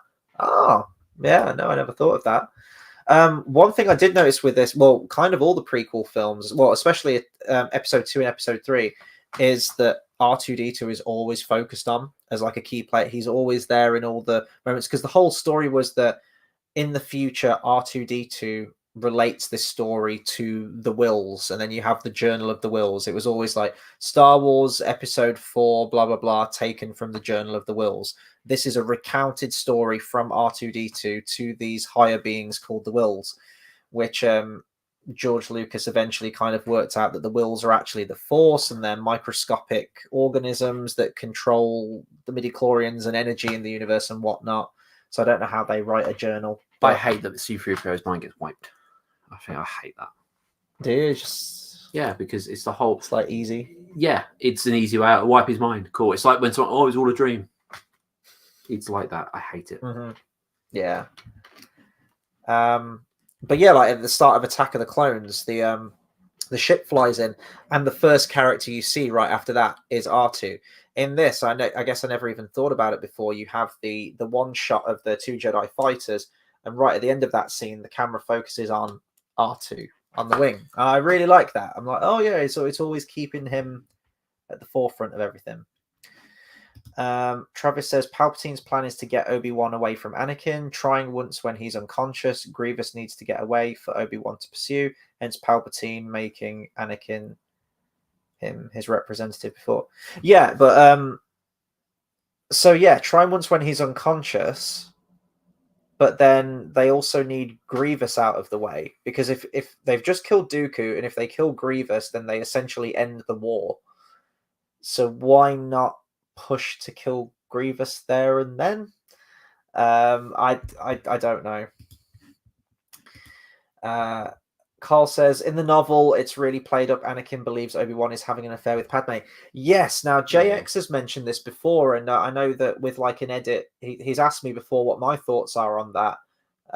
Would it be a good idea to try and edit it in a way? And I actually think you could edit it, because she says, should we ask Obi-Wan for his help? And he's like, we don't need his help, and she says like, oh, Obi-Wan was here this morning. He's like, what did he want? So yeah, no, you could. Yeah. And that was not always thought that, but I remember first watching it and thinking that could be a thing. Like, you're with him. Yeah. I think, but I wouldn't like to have that actually happen though. Well, Anakin would probably know that Obi-Wan isn't like that, and he's not going to break the code that. Yeah, break the bro code.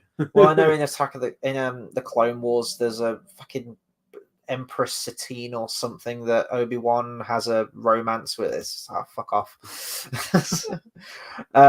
Travis says Palpatine knows that Anakin would want to lead the campaign against Grievous, so having him on the council right before would make the Jedi want Anakin to stay and spy. That's why he lets Grievous go. But the problem that I have is when Palpatine is clinging to Anakin's leg in an elevator shaft, dangling for dear life as that elevator's coming like careening down to smack into them.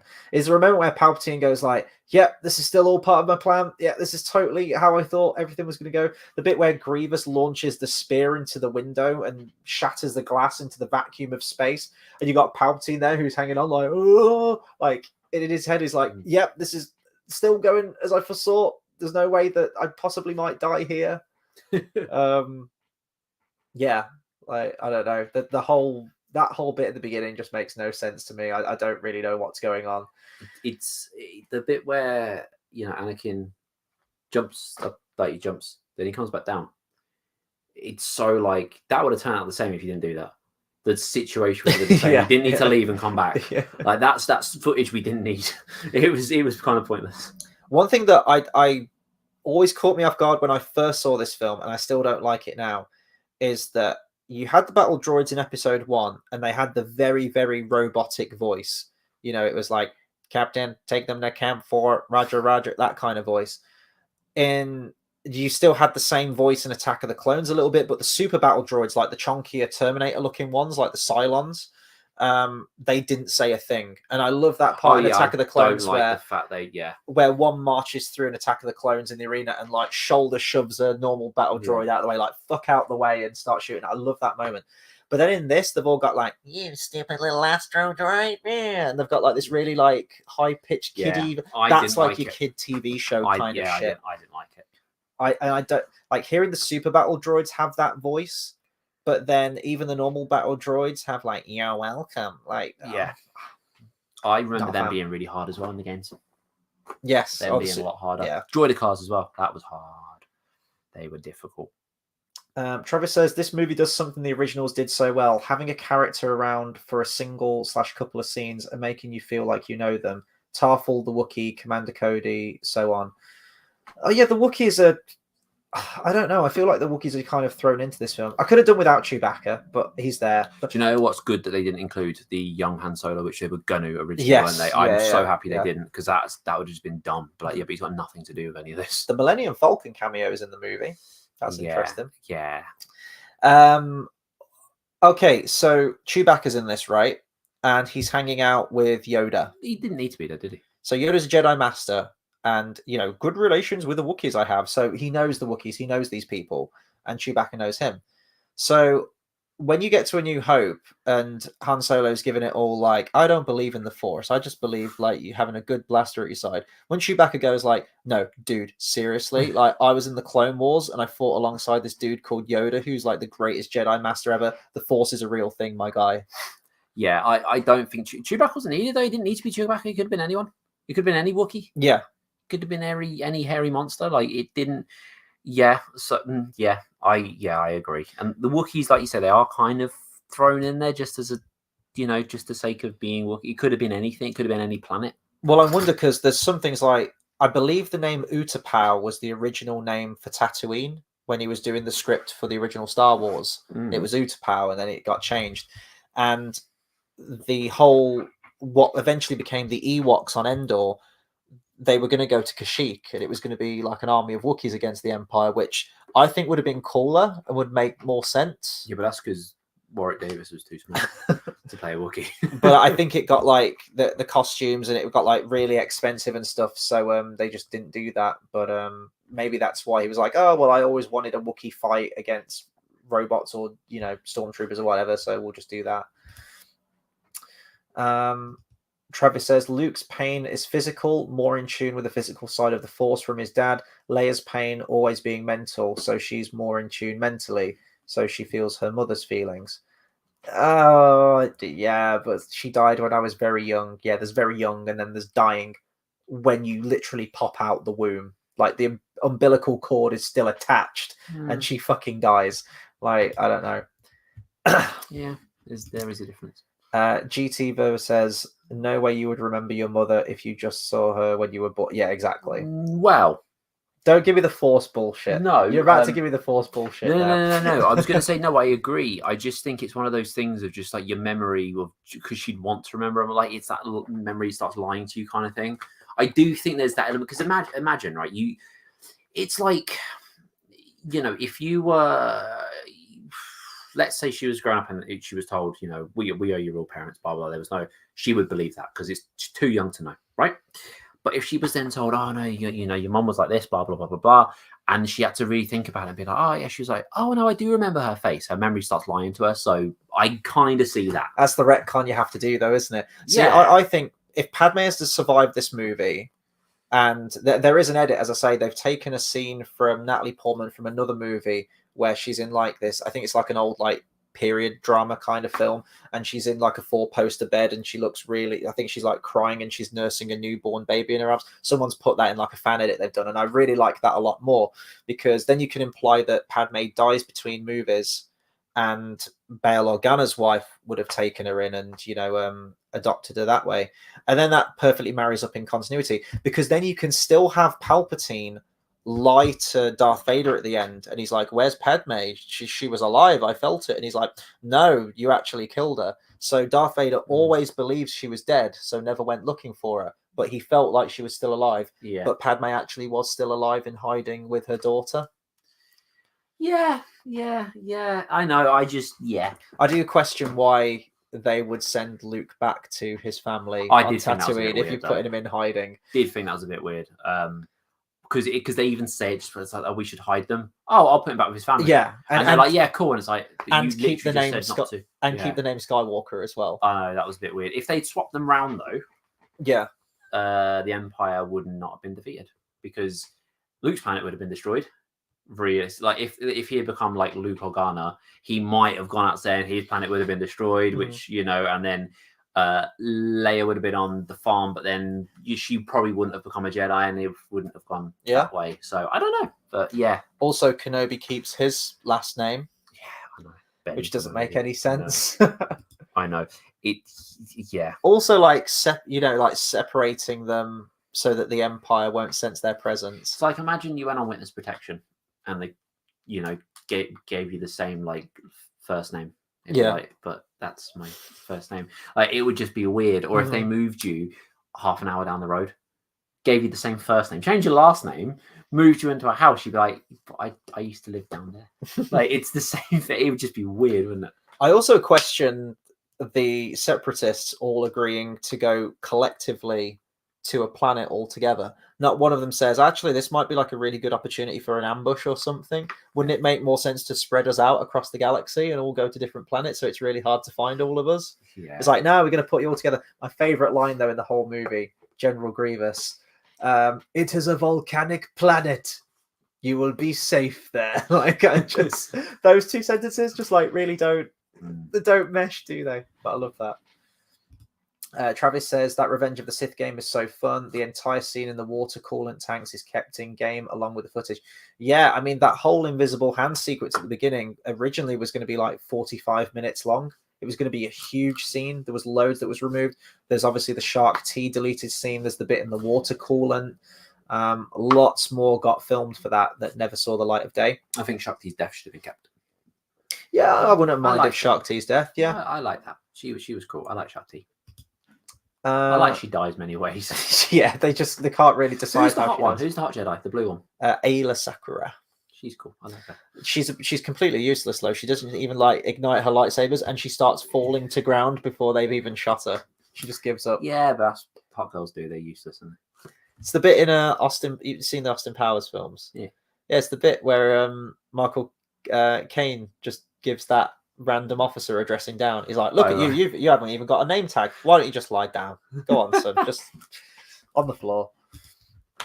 Travis says, deleted scene episode 4 I wish was restored is Red/Gold Leader telling Luke, yes, I knew your father. If you're half the pilot he was, you'll do all right. My canon, he was a Naboo soldier in episode 1. I love that. That's great. What's that guy's name? Which one? He's in that guy with the thing. Hang on. Which Star Wars movie is it? It's not a Star Wars movie. Oh, well, that doesn't help me. It was related to what you said about Michael Caine. I can see his face. Think about it. It will come to me in a sec, but we'll continue. Oh yeah, Travis says that clone who solos that spider droid was awesome. Fuck yeah, I love that scene. It's one of the best kills in the movie. Best kills in the movie. I feel like it's Zombieland, like Zombie Kill of the Week. Zombieland's terrible. Yeah, that's another hot take. You hate that film. I love it. It's either but I honestly want to say when Yoda and Obi-Wan go back to the Jedi Temple, and Yoda throws the lightsaber into that one clone, jumps on him and like pulls it out. I've always thought that was really cool. Yeah, that was a deleted scene, wasn't it? I think it was in the Lego Star Wars game, and it might have even been in the movie tie-in game. They were going to go to the Jedi Temple, and some of the clone troopers had disguised themselves as Jedis. It was like the clones, not in like the helmets, like just the clothes, but with like hoods on. And it's like, well, surely the Jedi, that's probably why it was cut. Surely Obi-Wan and Yoda would get there and be like, hang on, you weren't on the council and you all look like clones. Yeah, like... that would have been, I don't think they have enough personality for that. Yeah. But also, I swear they were different haircuts though. When you said they were given different haircuts. When you said that, I was like, is there a clone barber? Because they would all have to like shave and have like haircuts and stuff, right? The thing is, it would make sense if they had different haircuts, so you could just tell them apart a little bit, even though they all do the same shit. Like, I don't know. Travis says, if you want to re-edit it so Obi-Wan is less cocky, edit that shot of Grievous on the wheel knocking away all the clones happen before the fight, like he's doing it for fun. Obi-Wan following him. Yeah, you'd have to have the separatists all get in the ship and fly away. You see Obi-Wan standing on the top. Then the clones rappel down and the attack starts. Then you have Obi-Wan jump down, and then you have like Grievous scramble away into the hamster wheel and start driving away immediately. You'd have to do something like that.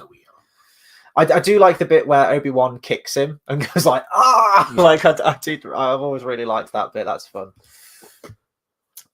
Grievous takes his wheel, kills some clones, stops. Obi-Wan tells Cody to wait, drops down, and after he gets his butt kicked a bit, then the clothes drop down. Yeah, something like that would work. Lego Star Wars made that Grievous fight sad, as Cody is with you and is killed during the fight. Yeah, that's a good point. Yeah, because everything's got to be a 2-player co-op, hasn't it? I would like a story from the perspective of a journalist, Hollow News Network. What do the public think about clones, the Jedi side of the Jedi, basically spotlight or the... if you want to go world building, we never really see life outside of that. We hear that he has control of the Senate and the courts, but we never really have a good idea of the relations that the Jedi have with all of these different factions, and we know that they have a presence in the Senate. But in terms of the general public, like, is there an average Joe in a dive bar in Coruscant in the low levels that goes, "Oh shit, did you hear about all the Jedi got killed?" Yeah. Anyway, like, and they just go about their life. Like, how do they feel about all that? Yeah, I know. Yeah. Or someone from like completely the ass end of the other side of the planet. Who was that other Jedi from the different part of the planet? The blind one? Oh, is this in Force Unleashed? Yeah. Oh, the fucking Jedi Master. He was cool. He was basically a samurai, wasn't he? I want to say Rom Kota, but I don't think that's his name, is it? Ram Kota. Who is Ram Kota? I feel like that's a different character. Yeah, I feel like who is Ram Kota now? Now I think about it. I'm blanking on the name. Trevor says the affair idea is kind of gross, as it would make Ben like 25 meeting Padme when she's 14. Yeah, then falling in love with her. It would make episode 1 weird. Yeah. Why didn't Jimmy Savile do that kind of stuff? Well, I mean, to me, it's episode 1 is even weird as it is with Padme. How old was she in episode 1? 14. She's meant to be 14 and he's 9. Yeah, so that I always thought that was a bit weird. I was like, yeah, the ages don't marry up at all for that. But then again, he's going for the older woman, you know. Yeah. Yeah. You know, I like my girls a little bit older. The outfield. From the holiday special, I took the implication to be Chewie's family helped raise Han, so I think the young Han would have leaned into that. Yeah, maybe. But the holiday special, no one talks about it. Holiday special is great for a lot of reasons. Like, what was it called? Life Day, and what's his father called again? Like Itchy. That's it. It's brilliant. It's brilliant in so many ways, but it's one of those things that's so bad it's good. you know when they go to the opera scene in this with the whole like Darth Plagueis the Wise, and you've got the like the sperm and the eggs like flying in between it, like at the circus act, the trapeze. Do you remember that in the holiday special when he gives Lumpy like the little Cirque du Soleil thing, and there's this thing like swinging a tail around and doing trapeze things? I always, in my head canon, I'm like, it's the same act. I know it isn't, but the holiday special is one of those things that's so bad it's good.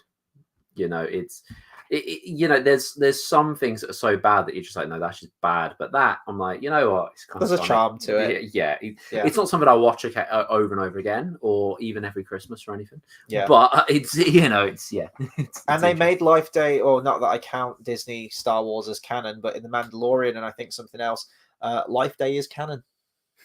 Because because the whole plot is basically to go home and save Christmas. It's great. Yeah. Brilliant. And then Princess Leia sings. Trevor says the idea of Padme living actually kind of works. The droid says she's dying and lost the will to live, which would imply her death was prolonged but inevitable. Well, I was watching the scene. I think you could just remove it. I think you can just have the droid come out and say, we need to operate quickly if we're to save the babies. And just have that. I don't think you even need to have him saying losing the will to live. I do hate the whole losing the will to live. I really do, because it's so like, that's not a thing. People don't lose the will to live. You know what? Otherwise, I'd be dead. You know what? I'm gonna fucking defend this shit because it's very, very fantasy. It's very anime. It's very fantasy kind of shit. In Tolkien's books, there's a number of characters that just die of sadness or a broken heart. And I don't, even when I watch the original, everyone's up in arms like, oh, it's fucking stupid. I've always defended it because it's always space fantasy, and that shit happens all the time. Feanor's mom, this is in the Silmarillion, Feanor's mom, after giving birth to him, because Feanor's like this super powerful guy, she kind of like channeled, or like it really took it out of her, like giving birth to him, because he's this immensely powerful elf, that she just kind of disassociated from everything and then basically went into a coma and just died and gave up. It feels very like they just forced it on it, like, oh, she's losing the will to live. Well, yeah, and it's like, cool, so she had to die. That's how it feels. It doesn't feel like there's any, if she just died of childbirth, it would feel more like, oh, that was a natural thing. But the fact they went, oh, she's just losing the will to live, it's like, that feels so unnatural, so forced. Unnatural. Yeah, and I hate that. As I say, it is what it is. Like the whole like, oh, you can't die of a broken heart. I'm like, well, you technically can actually. I'm like, oh, in like fantasy and stuff, it happens a lot. It's fine. I've researched it. It's possible. After Aragorn dies, Arwen gets really sad and she walks out into where they were first engaged, and she lays down on the ground and just lays there until she dies, basically. In Hunchback of Notre Dame, Quasimodo crawls into Esmeralda's grave, doesn't he, and stays there until he starves and dies. Like it's a thing. Yeah, but he starves. Well, yeah. Well, you would though, wouldn't you? Yeah, you would. But then also, it's the same if you shot yourself in the head, you'd die. Like if you lay there, you would starve and die. That's not losing the will to live. That's just starving to death. Well, you kind of lose the will to live because you don't want to eat, you don't want to drink, you don't do anything. Then, that's losing. Yeah, it's part of the will is the thing. The will is not what kills you. The not eating is what kills you. If I sat in McDonald's and had every will to live but just ate burgers, I would die of fatness. Yeah. Fatness, that's not. You know what I mean. Travis says as well, there's also a sad notion that Padme took her own life, which would be kind of fitting. Yeah, I never even thought of that. Yeah, maybe. Yeah, she hid a little knife when she was done. She went, all right, cool, time to go. We've got Tradable Jax who says, "Hey, Paisano, how you doing, man? Are you doing good?" Travis says, "I started a story that Tradable Jax, like Jackal. Yeah, it's good." Travis says, "I started the story kind of like that about the trial of the clone Dogma after Umbara, where we follow Inspector Devo, getting the perspectives of the clones, Jedi, so on. A few good men, basically. That could be interesting. Yeah, that's a really good story. I'd like to read that. It annoyed me Pong Krell ended up being a Sith instead of just a Jedi who hates clones, so the story would reveal different perspectives of Umbara, revealing the ending we saw wasn't the real one." Yeah, I think everyone always goes to Pong Krell, that whole story arc of the Clone Wars, as being like Clone Wars at its best, and I don't think it is. Like it's fine, but yeah, as you said, him being a Sith isn't great. He should have just been a Jedi who's really fucking racist towards clones and hates them. I think that would have been better. Like he's a Jedi, he's on the side of good, but it shows that, you know, even some good people can be like total dicks as well. Anything like we haven't really, so the music, as I said, like I think it's John Williams' best score for Star Wars, arguably. So many good tracks. One of my favorites is the Padme rumination scene, which is like this really eerie, ambient, almost Middle Eastern creepy sounding song where Anakin's told to wait in the Jedi temple until Mace Windu's made the arrest, and he's kind of filled with turmoil. It cuts between Padme sitting there, and it's this really interesting scene, so unlike anything else in the rest of the film, and the rest of the saga, really. Battle of the Heroes, my God, what a theme! And then offsetting that also with Duel of the Fates for the Yoda and Sidious fight, great stuff. Or the Order 66, Anakin's betrayal, so many good songs in this, and I think it's just what I always find interesting is the evolution of movie soundtracks. You listen to the soundtrack to the original 1977 Star Wars film, and even the audio quality, you can always hear what an older film sounds like, if that makes any sense. If it's on TV, the audio quality, and even like the music as well, I can't really describe it. Whereas if this soundtrack had come out in 1977, you'd be like, what the fuck? Like, it's just, you can really hear that progression in movie themes, I think, and movie soundtracks and scores overall. I think what would have been good is when Luke's born, if they just went da, da, da, da, da, da, da, da. That would have been great. You'd be like, what is this? You'll find out in the next episode. That's the throwback, isn't it? Find out in the next episode. Yeah, it's the soundtrack is it's good. It's better than 2 because 2 felt like a greatest hits. But I think there are certain arrangements of songs, like when you get like the Force theme at the end, were arranged better in other movies. Even Duel of the Fates, like there's better versions and stuff. So it's good. It's just not up there with my top ones. Right. But my top would always be in 4, 5, and 6. Yeah. But then 1 is, I'd say, better, one of the better soundtracks as well. Episode 1. It's just, yeah, I think there's better arrangements of songs. I think 2 and 3 are very greatest hitsy. Like they're not bad, but I just think there are better arrangements of some of the pieces of music. The previous incarnations you talked about. Yeah. There's even like little bits of music, like I fucking love in episode 3, the bit where Grievous gets off his ship and the choir's just going like, oh, like full on like Latin choir. I'm like, holy fuck, like it's just General Grievous getting off a ship, and it's the most epic shit I've ever heard in my life. Travis mentions, yeah, I do love Across the Stars from episode 2. The most people think, what a theme. I would agree with that. Mm-hmm. That one I do agree with. The rest is very greatest hits. Like we said before, Jewel of Fates, why is that playing when he's on the speeder? That was weird. I honestly think you can put Jewel of the Face over any scene and it would just make it a million times cooler. The most mundane shit. Put it over a porno. See what happens. Put it over the bit where R2-D2 pushes 3PO off the walkway and he gets picked up by that platform droid and on the conveyor belt. Put Jewel of the Fates over that. It would be like the most like the world's ending. Trying to think of anything else we could talk about in episode 3. Some of those films, like every conversation would be different and would lead you somewhere else. But I'm just a bit of conscious of time a little bit. Natalie Portman's face, that was a nice addition. Oh, the reshoot scene where she's on the balcony, the Because I'm So in Love scene, where I always thought that as a kid. I was like, why does she look different? Like her face, she looks really, really, really thin and gaunt.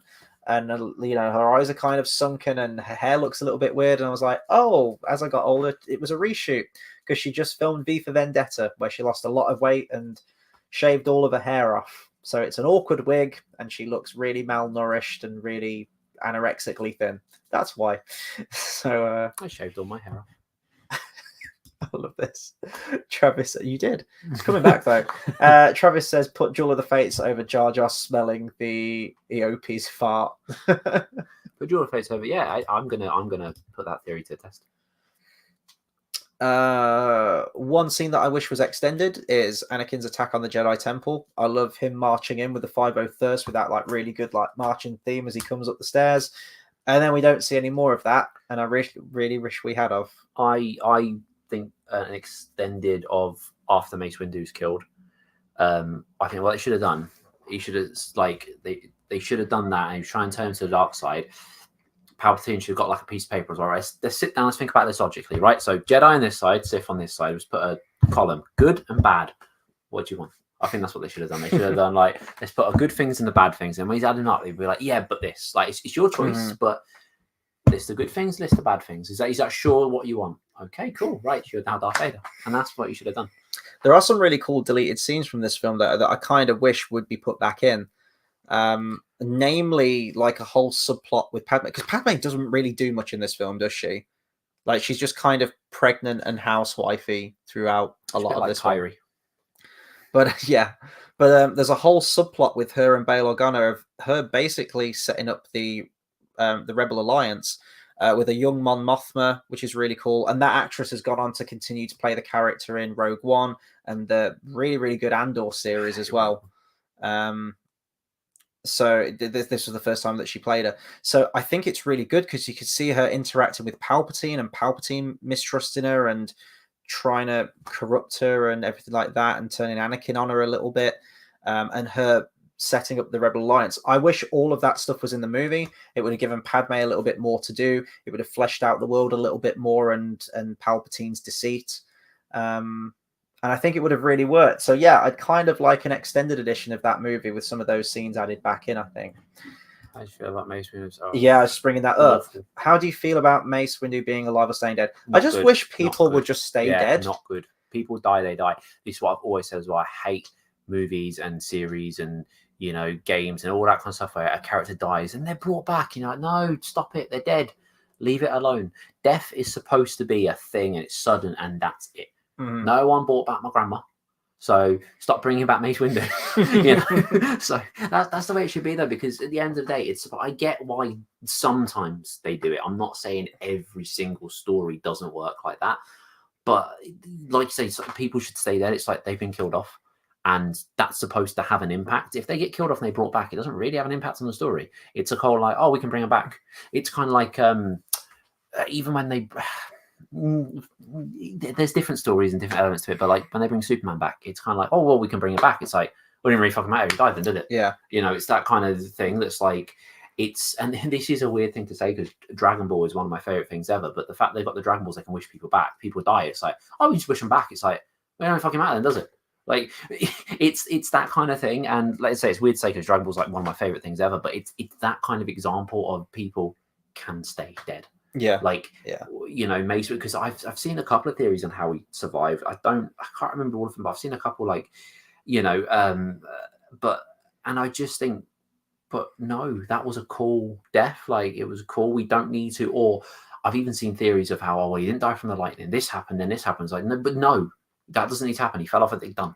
Like So yeah, not good. Not good about him staying alive. It's so fan fictiony, isn't it? Like, and that probably stemmed from, oh, Boba Fett fell in the Sarlacc pit, but oh, guess what? Boba Fett climbed out because he did all this cool shit afterwards, and that was in like the old expanded universe. Even the Emperor came back in the old expanded universe. I'm not even talking about Episode 9 with Dark Empire. Did you play Battlefront 2, like the new one, and he had the Robot Emperor thing? No, it was like a Robot Emperor. It was like I can't remember what it was. I played a bit of it, but the story wasn't anything amazing. I think I played like halfway through. I can't remember what happened, but it was like a red robot and there's like a screen with his face. I was actually fine with that because that was like a messenger droid.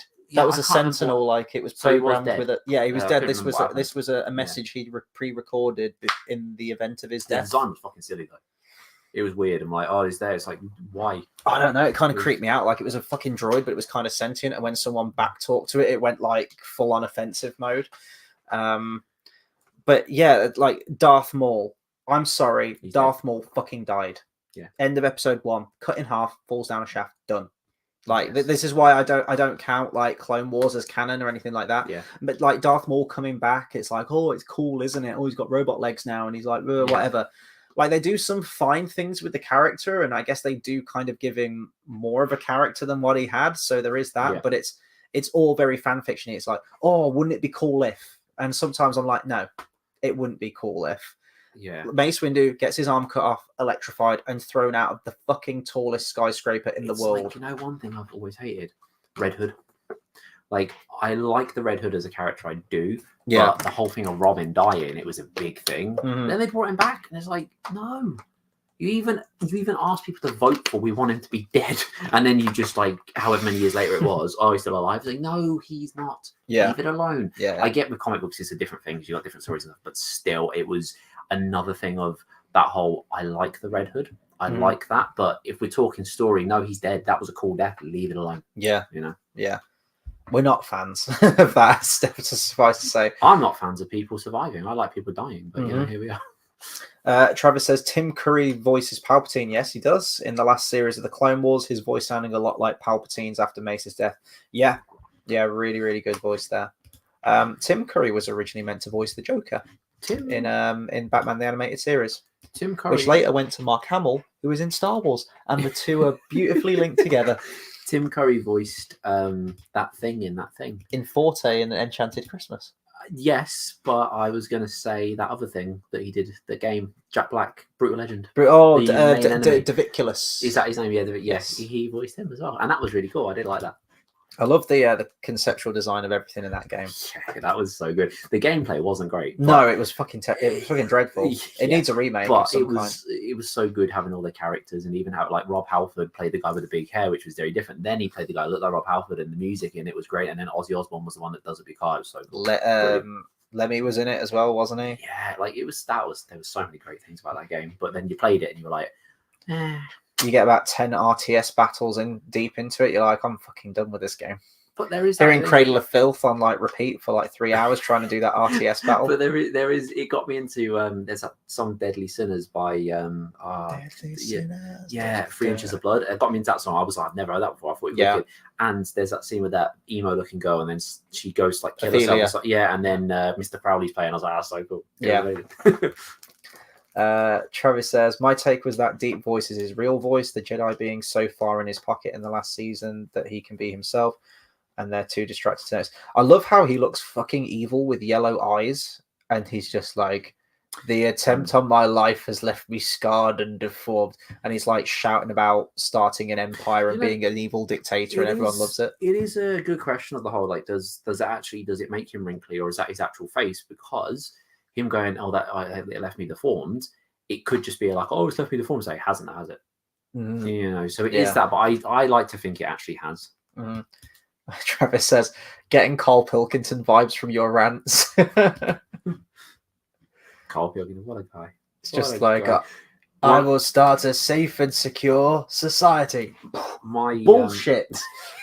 my favorite. Well, to be fair, this isn't Carl Pilkington, but it's that sort of thing where because it's Warwick Davis, which Star Wars related. Yeah. Where he's with Ricky Gervais, and they sit there and they haven't even interviewed yet, and Ricky Gervais just starts laughing, Yeah. and he's like, "What the fuck is that?" Sounds brilliant. Trevor says, I've only seen one episode of Dragon Ball anything, and it was GT. All I remember is a little kid who looks like Goku pushed up to a tree and an old guy shoved pliers up his butt to extract his tail. Well, this is a thing, yes. Well, two things on this. One, if the only thing you've watched of Dragon Ball is GT, then you've watched the worst part of Dragon Ball. Now, I like GT, but in terms of where Dragon Ball goes, GT is the worst bit to especially watch. And also, when you say a little kid looks like Goku, it is Goku because he gets turned into a kid, and then they do extract his tail, which is really cool because then he becomes Super Saiyan 4, which is the best form in all of Dragon Ball. But aside from that, if you've only watched GT, that's not good. Watch the original Dragon Ball and it'd be amazing. That's my So should you just watch the original Dragon Ball and that's a beginning, middle, and end done? Watch the original Dragon Ball and then Dragon Ball Z, and that's all. I mean, watch GT because I love. So Z is a continuation. Yeah, Z is a continuation of Dragon and then Ball. GT is a continuation of Z.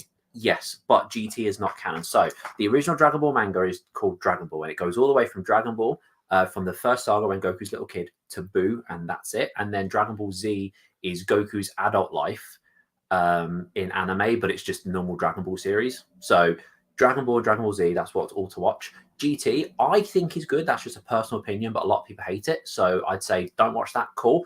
Don't watch Super either. Again, Super's kind of cool, but that's because I love Dragon Ball. But just Dragon Ball Z, and you're done. But you'll love it. Is GT actually canon, but No. in your head canon, it's not canon? No, it's not canon because it wasn't made by Akira Toriyama. It was made by Toei Animation to continue the series. And so it's like Disney and George Lucas, like the Disney Star Wars isn't canon. Yeah, it was, but I actually kind of like GT. A lot of people absolutely hate it. I kind of like it.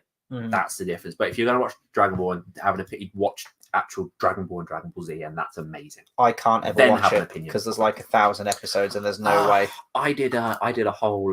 That's not going to be our next retrospective. I did a whole watch through once. Not like yeah. Literally, when I was in college, I was like, right, I'm going to sit down and watch from episode 1 of Dragon Ball to the last episode of GT and the movies, and I did. Nice. I don't know how long it took me. I think it took a good month or so. Like That's pretty good. But I think I added it up. Yeah, considering I did it all in a month or whatever, I think I added it up in terms of minutes, roughly how much it would be, and I think it takes up just over a week of your life if you were to watch every second throughout. Like, I think I couldn't remember, but yeah, original Dragon Ball, and then you'll have a good opinion on it. That's my point. There you go. Travis says, my hot take is Maul kind of sucks. He sounds like Miss Piggy in Clone Wars. I really like Maul. I've not seen Clone Wars again, but I really like Maul, and I think, but yeah, he should have stayed dead. Yeah, agreed. I think it would have been great to see more of Maul, but I think more of a it would have, but it's one of those things of it'd be cool to see more of him, but as a just in your head, you know, he's cool as that in the shadows. It's kind of like when you get prequels like this, but you get backstories and stuff. Sometimes it's like I'd like to just make it up in my head. It takes away the mystery. 100%. Yeah, kind of like the Joker. Yeah, more with Alien, with Prometheus, it ruins a lot. The Thing got a prequel as well. It's one of those things. But then at the same time, you kind of like see it. It's kind of like when they make like remakes of games and stuff. Like for instance, like Final Fantasy VI, one of my favorite games ever. It's like obviously it's 2D and everything. And then people talk about, this would be amazing if we got a remake. There's so much of me that goes, you know what, I'd love to see it in HD, but at the same time, leave it alone. Yeah. And the fact that it was 2D, it's very book-like in the sense of certain things happen. Like you'll see like a little sprite punch the other one, they'll die.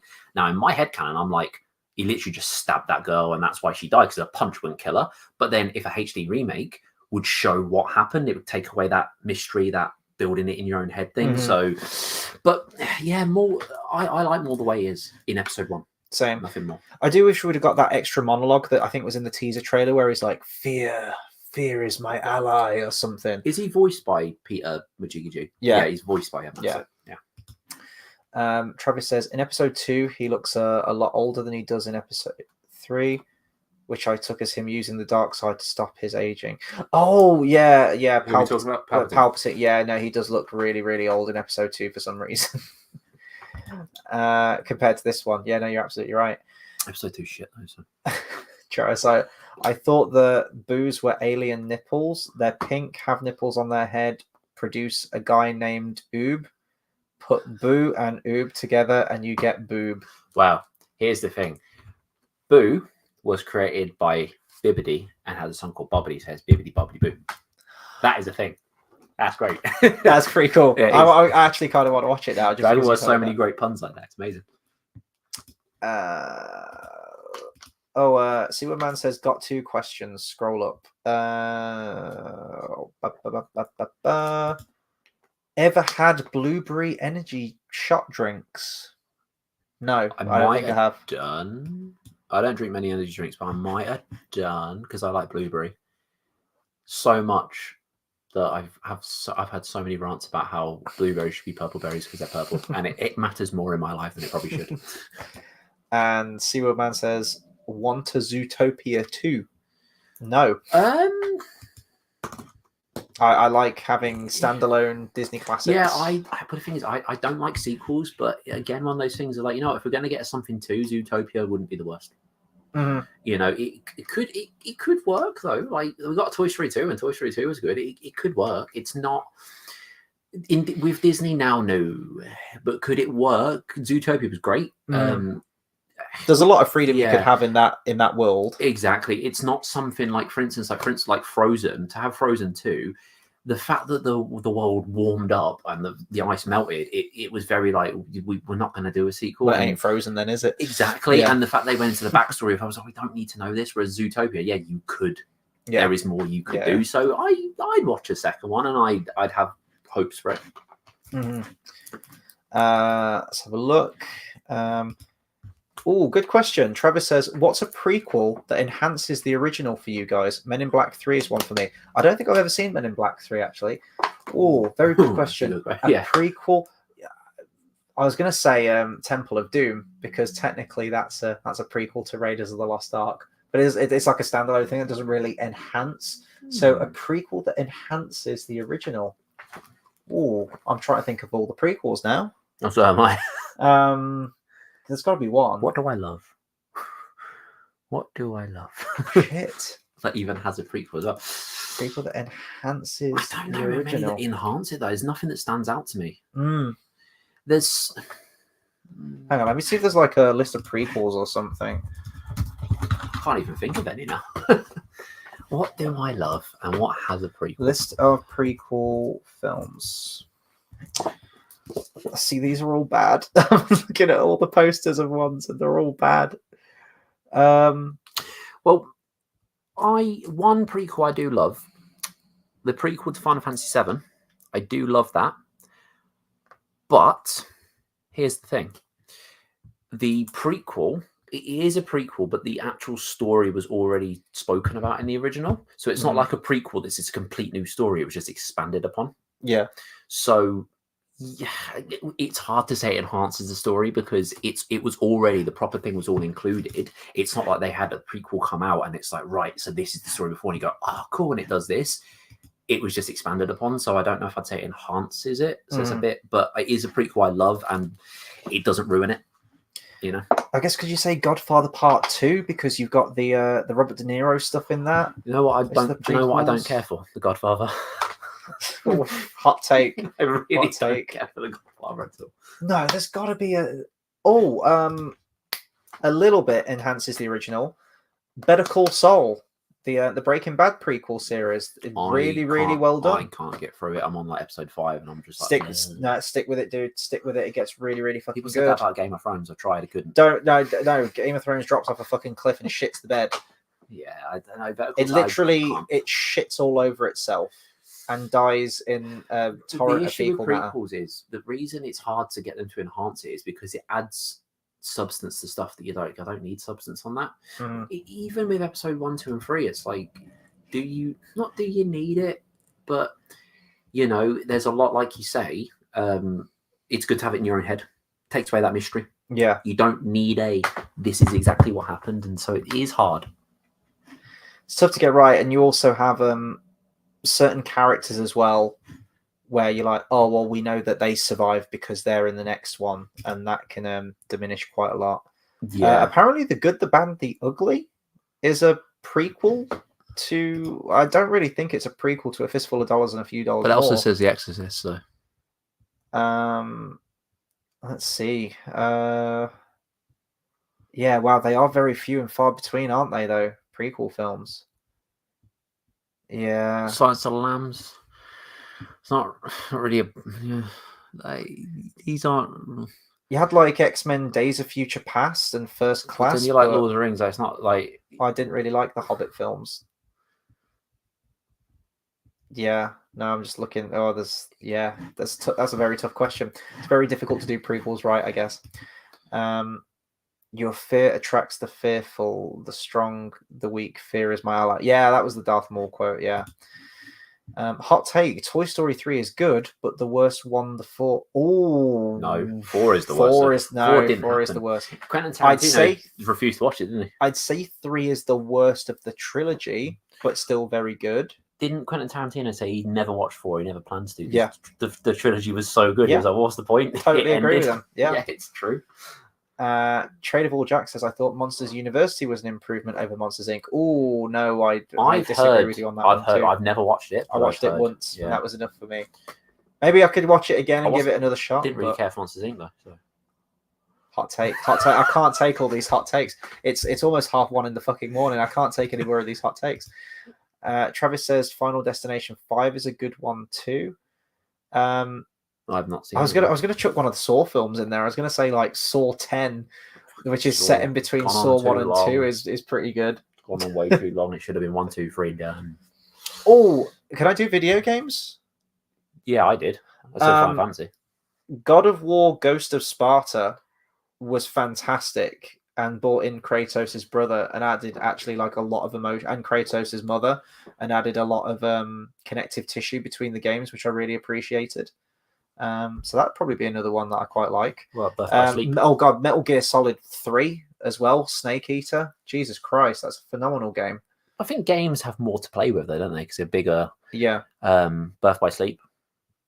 Yeah. That does enhance it. It's got a lot more to it. I would have been happy if Kingdom Hearts ended at 2, but then 3, and then we continued again. So just every time they do another one, I feel like I go, yeah, it should end, and then they do another one. I'm like, okay, cool, right. It should end. No, okay, just fucking hell. That's what they do.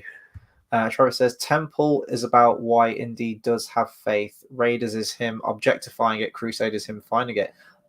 Skull is him being faced with why God shouldn't exist, but find his faith again anyway.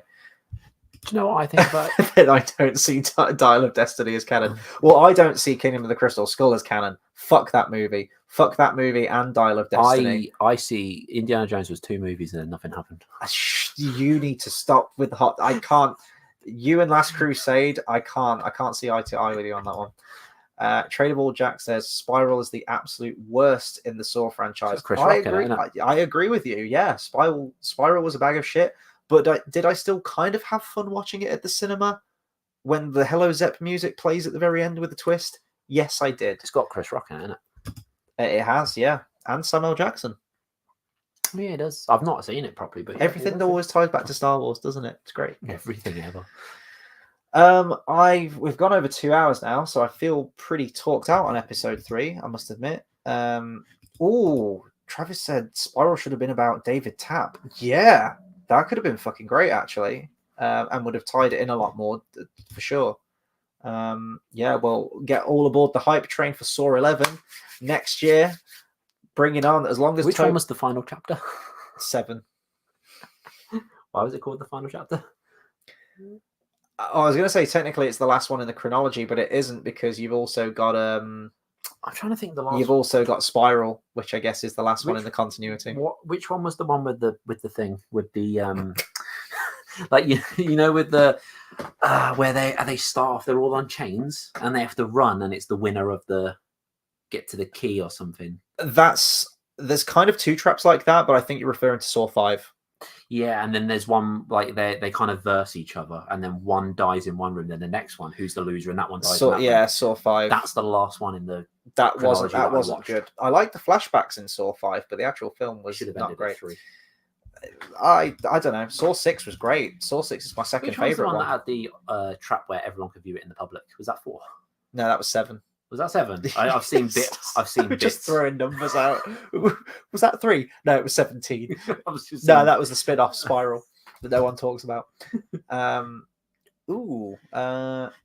Travis says, I would like a sequel to Spiral. That's a 90-minute chase sequence across the city with traps spread out like Die Hard 3. That could be cool. It's a bit different, isn't it? Die Hard ended at 3 as well. There was nothing It did. after that. Yeah, I agree with that. The idea Chris Rock meets a random citizen who has to help him solve traps would be fun. I'd be down for that. Yeah, you could have fun with that. Good. I think they're just going to leave Spiral in the distance, though. It really angers me how they just really wasted time with the whole Jigsaw and Spiral thing.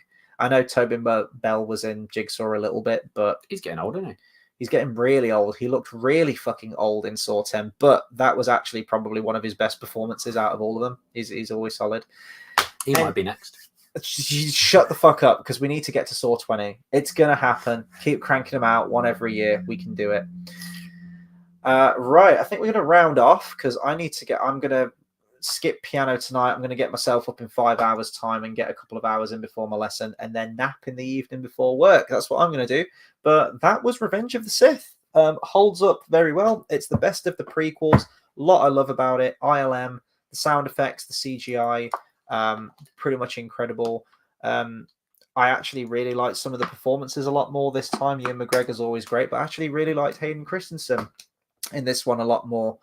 A lot of fans have really come around to his performance, and I agree. The music's phenomenal. And again, it's like all set piece based. Ian McDiarmid's a blast to watch. So my opinion hasn't really changed on the film, because I've always liked this film. And I will always remember the event it was when it came out, and that feeling that it was the last Star Wars movie. And in many ways, it still kind of is the last Star Wars film for me. Weirdly enough, my eyesight just got better.